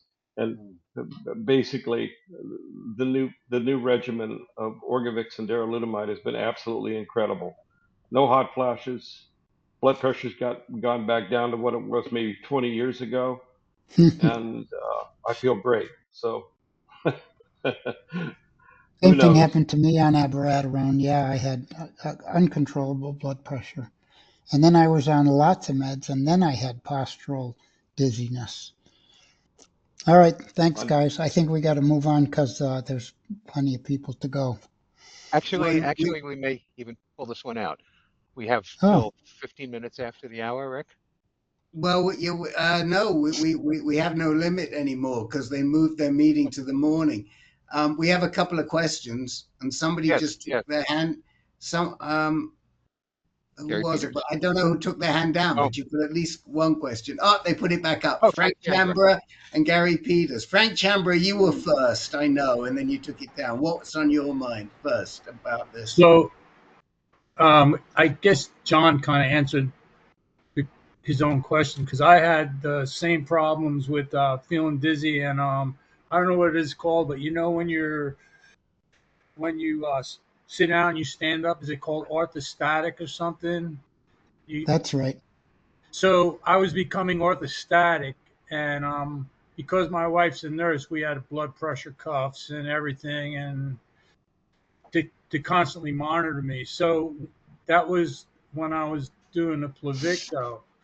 I was like really getting dizzy and orthostatic. So then we just stopped my blood pressure medicine, but it always happened like every 2 weeks after the treatment. So I would just stop taking my blood pressure medicine, and so maybe that's the same thing with you. Like maybe you are over medicated, but yeah, I mean, a lot of times I would feel dizzy and faint, and I wouldn't even tell somebody. Like, I'll be at the gym working out, and I feel dizzy, and I just sit down and kind of like shrug it off, and then get back up and start working out again. I mean, that's the way I am with the side effects. I just keep fighting through them and getting Yeah. stronger every day. So, yeah, that's my anyway. Thank you. But maybe Mark, maybe since you were doing the Pluvicto too, that was happening to me the same exact thing of feeling dizzy and fainting, but I was on high blood pressure medicine. I had to stop taking them. I don't know if that's your situation. Just a little heads up. That's it. Thank Gary you. Peters, you wanted to weigh in? I was just going to ask John if you've been tested for iron deficient anemia. You know, that's a very intuitive question, I think, because you know, I have radiation cystitis, so I'm bleeding frequently. And when you lose blood, you lose iron. Right. And so, you know, it would be a great thing to figure out. Now, with iron deficiency anemia, you tend to have very small size red blood cells, which I don't have. But an iron level, that's a very good idea. Yeah. Sometimes you have absorbency issues. So I would encourage you to ask for an iron panel. Yeah. Thanks, Gary. Yeah, thanks, Gary. Anybody else for John? Hey, on to Bill. Stop off on Oh, the way to the airport tomorrow, Dr. John. Yeah, it'd be my last chance to get a blood test for months.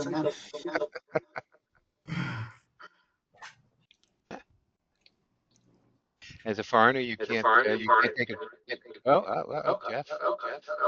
Okay, we're Jeff Marchi. We're getting feedback from you. Oh, we should be fine now. We're good now. I think I'd have trouble with that, Ben, but I'm going to be pretty darn close to the Washington border.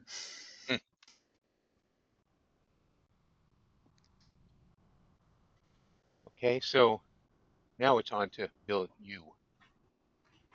You hear me? Okay.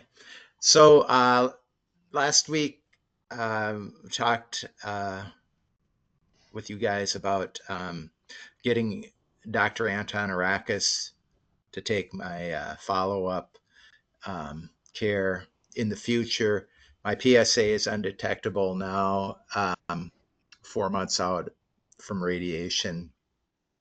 I've got 9 months to go on Orgovyx. I got 9 months done. So I called the office and spoke with the care coordinator, gave her a detailed history first, and they have most of my records already. They have all my Mayo records. They're getting the rest. But then she told me Dr. Antonarakis only sees metastatic patients or recurrent patients. But she would ask him.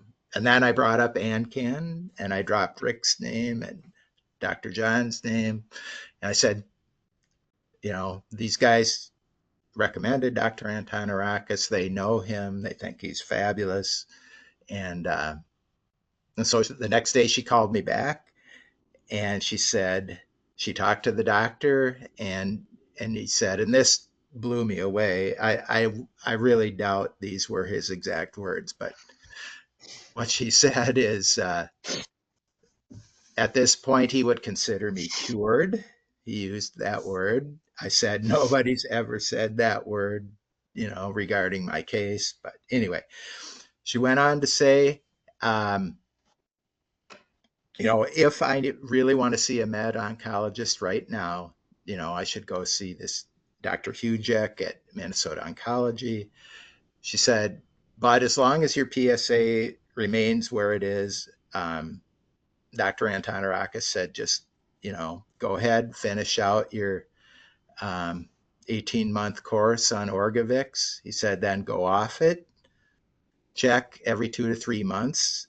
And if you have a recurrence, then he would see me. So anyway, thanks to you guys, I am on the books there. And if I need him, then, and surprisingly, the care coordinator said right now their appointment lead time is only about 2 weeks. So that kind of impressed me. And anyway, just wanted to share that. And so. Yeah, thank you. That's a great story. And of course, you know, I think he's right. It's too early for a med onc. Yeah, and you know, you know, from the get-go, I'm looking to the future, not now. But Yeah. So you planted the seed. That's great. That's right. Right. He's got your record. He's got your name on his file, and you dropped it. You dropped the A bomb. AnCan. Excellent. Anybody else want to weigh in? Okay. Thank you, Bill. Thank you. And Richard in Virginia, our last caller. Okay, I'll make this short. I did the 3-month bone scans and CT scan. The bone scans turned out to be clear again. So that's the good news. In the CT, the lungs, all the nodules in the lungs seem to be stable. Nothing seems to be growing or anything else there. No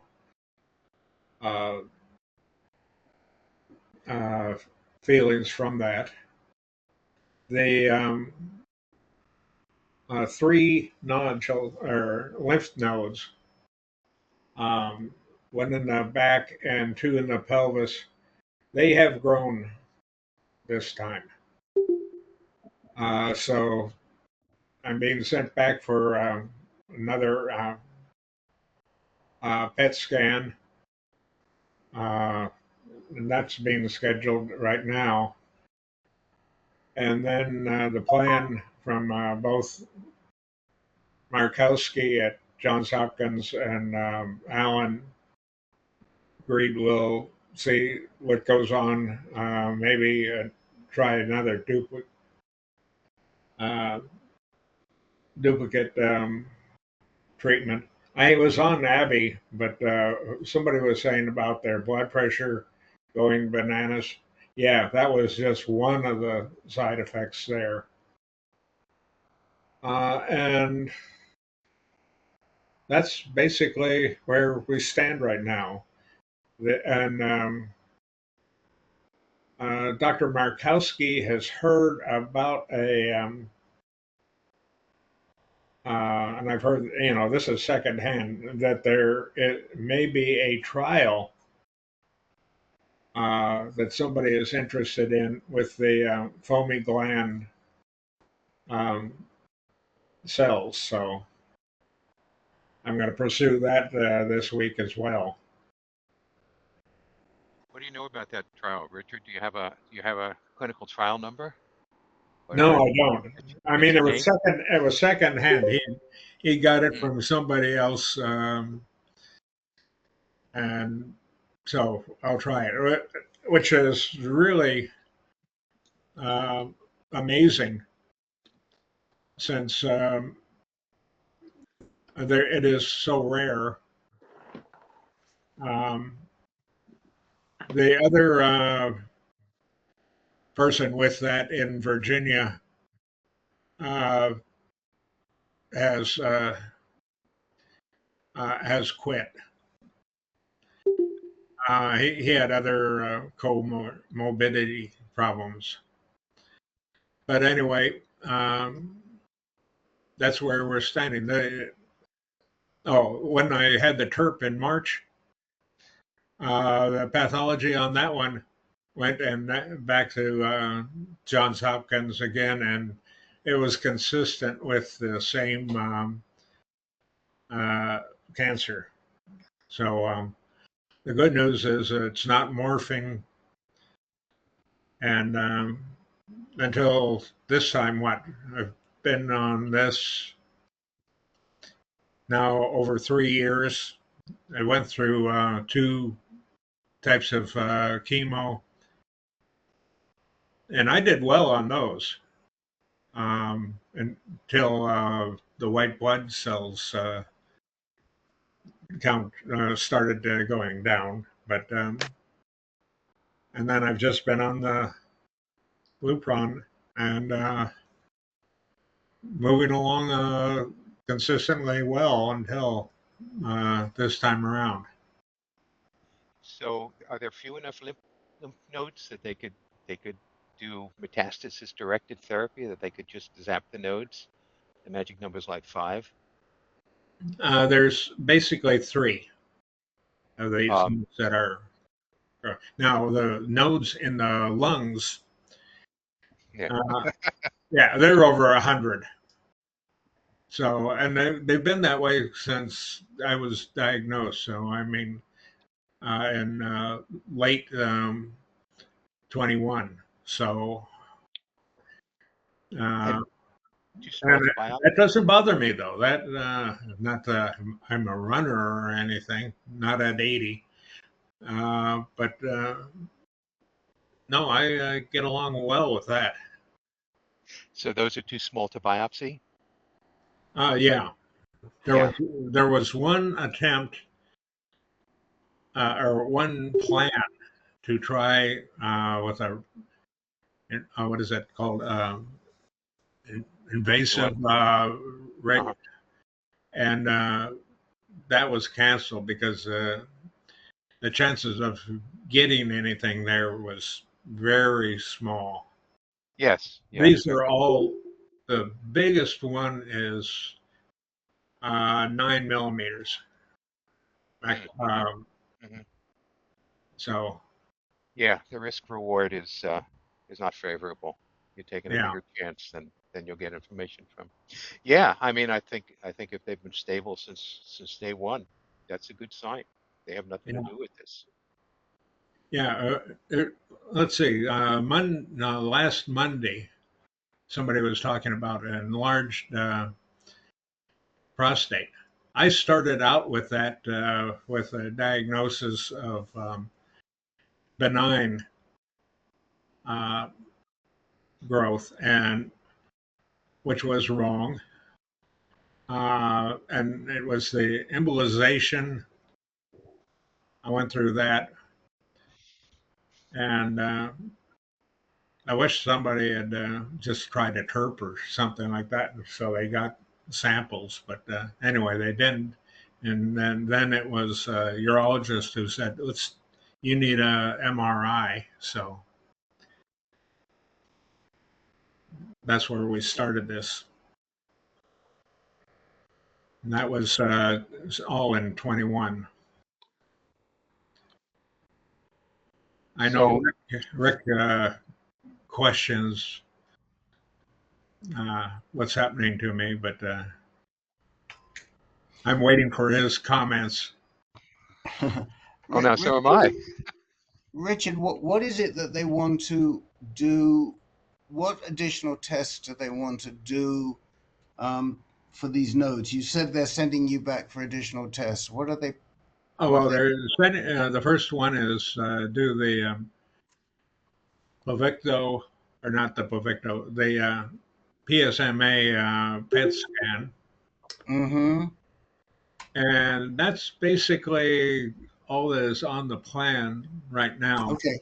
as of today. Okay. Does foamy gland, Ben, does foamy gland produce PSMA? Do you know? It did. It did, huh? Okay. In the lymph nodes, those 3 lymph nodes lit up Okay. when I had the PET scan. So, but hopefully that, and eventually the 2 oncologists are saying, well, it may not be that long until we try Pluvicto. Okay, so let me just step back one. You just did a PSMA scan, is that correct? No, I am doing a PSMA scan. Are you doing a PSMA? So Yeah. these lymph nodes lit up previously in a PSMA scan. Right. Okay. But they have not been growing on the CT scan. Okay. Because I get got the CT scan every 3 months. Got it. And that CT scan, do you know what they're using as a agent? Is it FDG or what are the what? Wait, no, CT scan, CAT scan. It's not a PET. Oh, so they on a CAT scan, it's just like an MRI. It just yeah, and that's oh God, I can't remember that. Maybe John there can remember it, but anyway, it's a common radioactive technetium. Pardon me. Thank you. Oh. Sorry, what is it? Technetium. Technetium? Oh, they're doing it. Okay, Ben, over to you. So yeah, we're getting confused. So technetium 99M is used for bone scans to see if you have mets in your bones.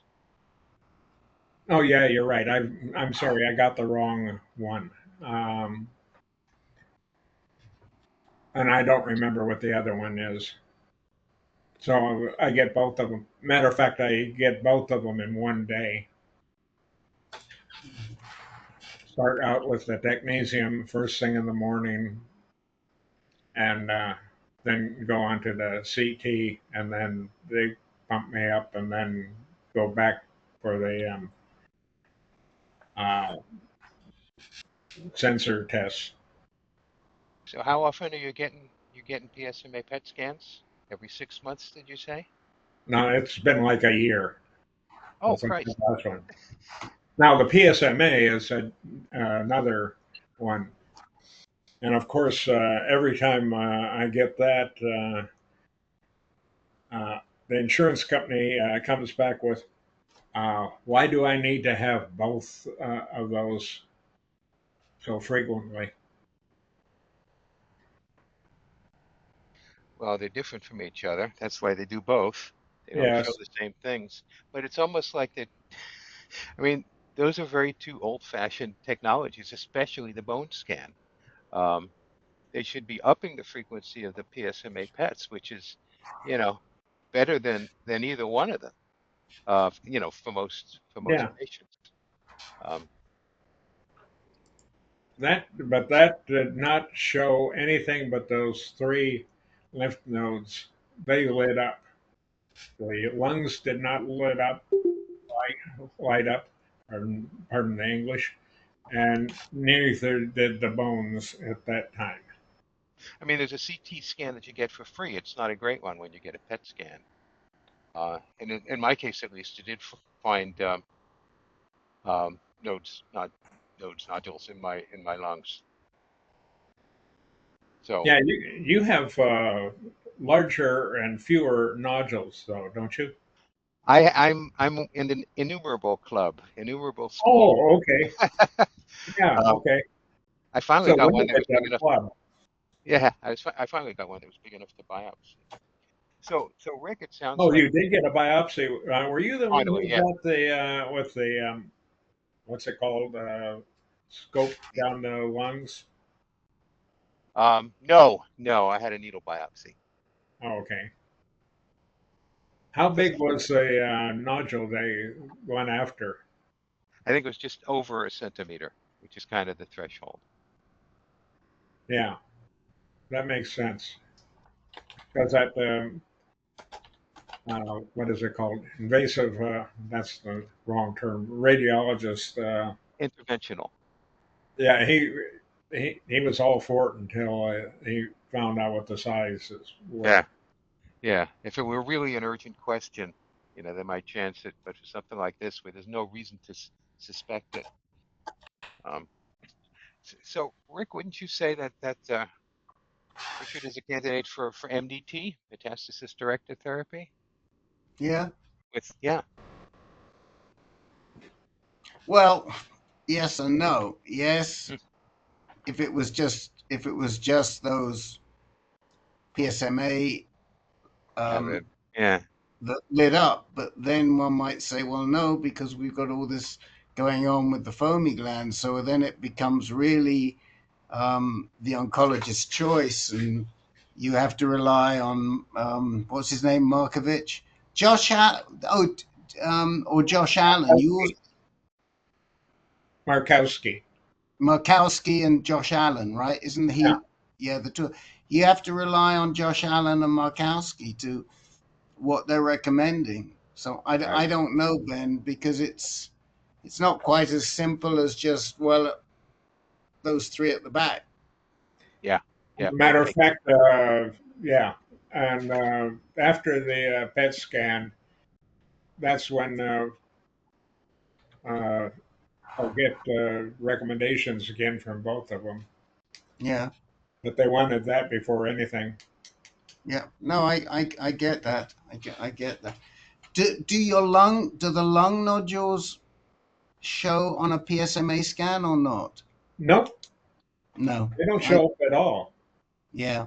Yeah, they don't express. So, it may be that you have two different types of prostate cancer. You have this foamy gland, which you definitely have, which is what's in the lung, but what's in the back might be a different type of prostate cancer. So maybe, I don't know, but as it turns out, the pathologists report this in March with the TERP chips or whatever you want to call it, cuttings, basically matches what Epstein did in December 21. Mm-hmm. Which I thought was interesting that it's stable. That was stable. The lungs have been stable for years now. So. Okay. Any questions, anybody, on foamy gland? This is not something we run across too often in the prostate cancer world. It's I think one of these days Mr. Kramer's going to come in with a big horn hat, with a big horn coming out of his forehead. I mean, he's or maybe we'll see zebra stripes and a big horn coming out of his forehead. This is really very rare.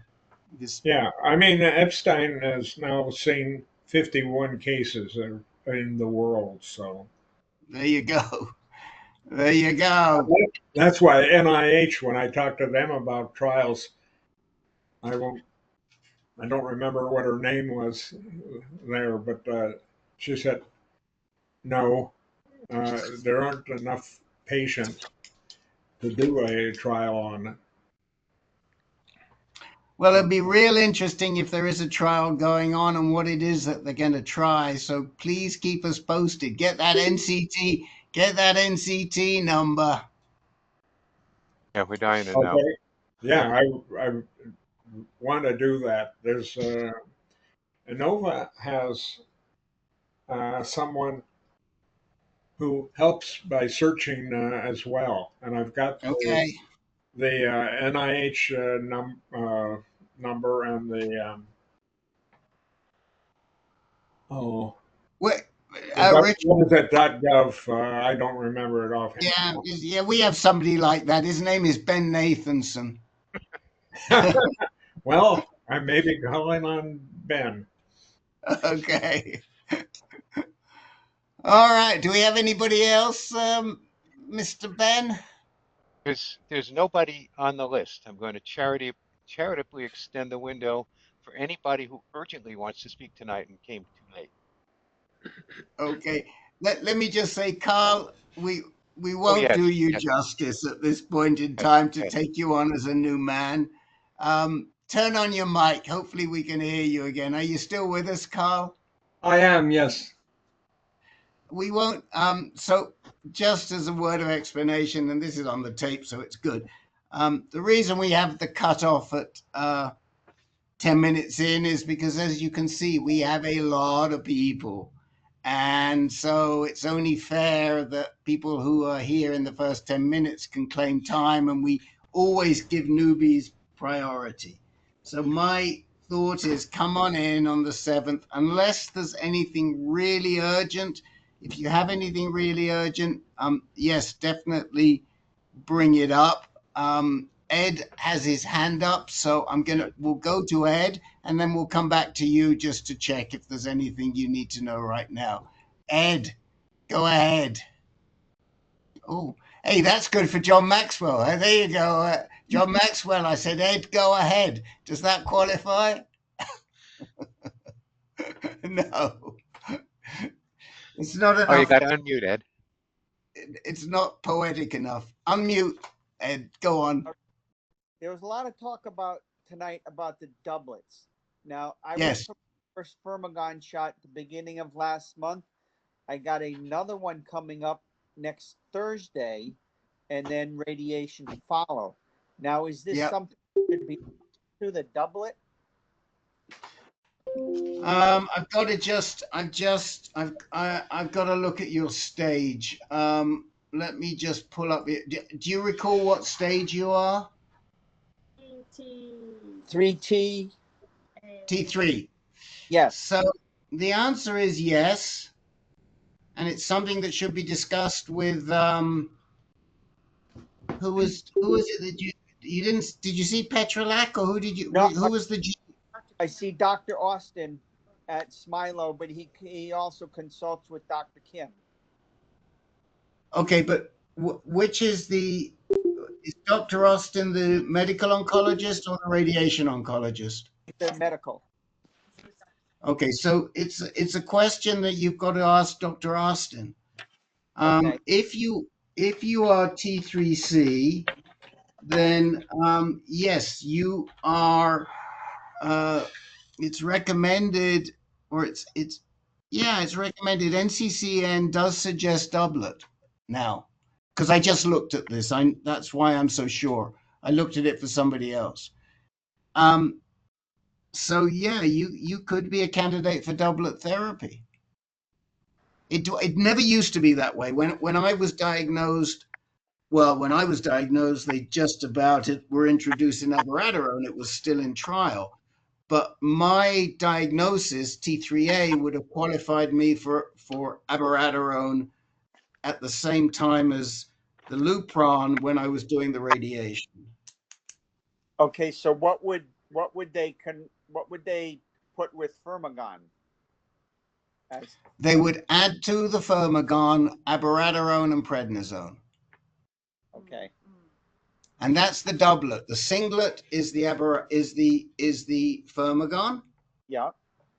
and then the second, which makes it a doublet, is the abiraterone plus prednisone. Okay.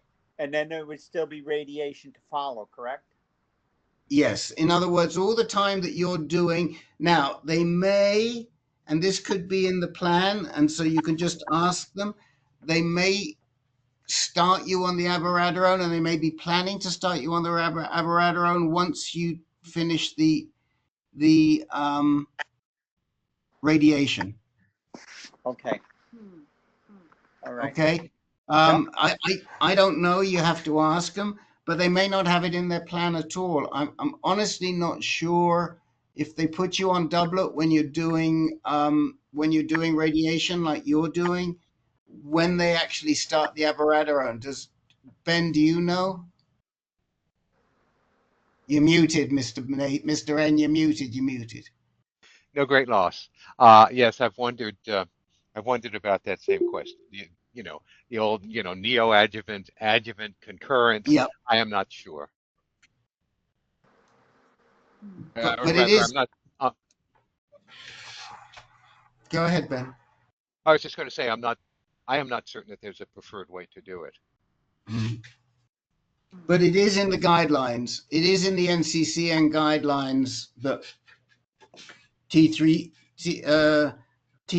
and above, or T3A and above, that they can add doublet.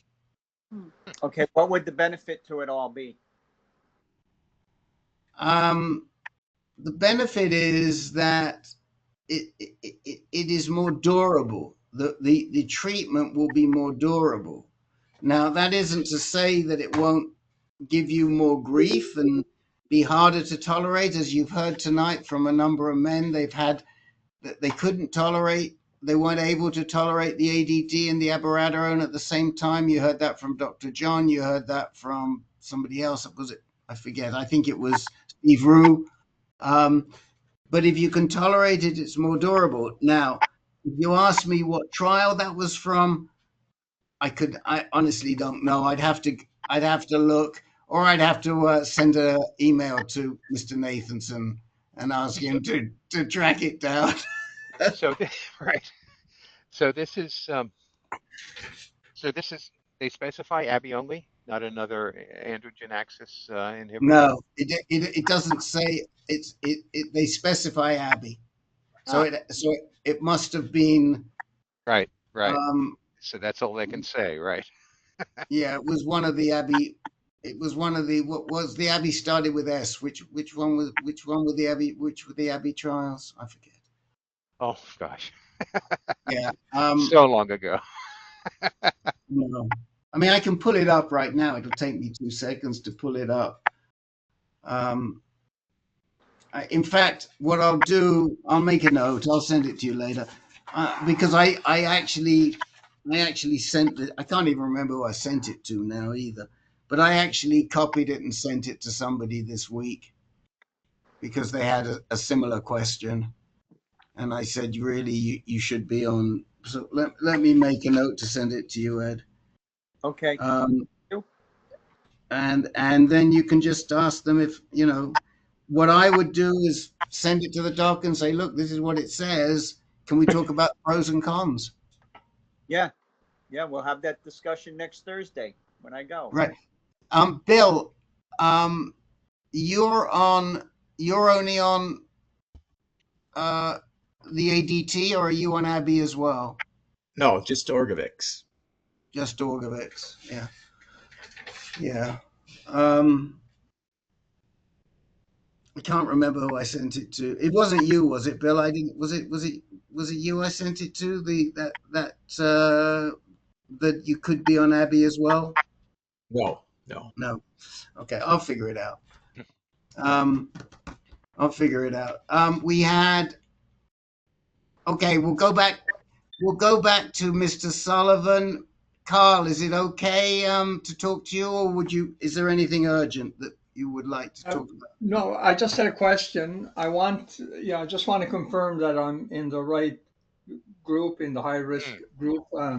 I'm Gleason 4+ 3, and my PSA has for a very long time been under 1, and I have a mixed morphology, the acanir and ductal, but we can talk about all of that later.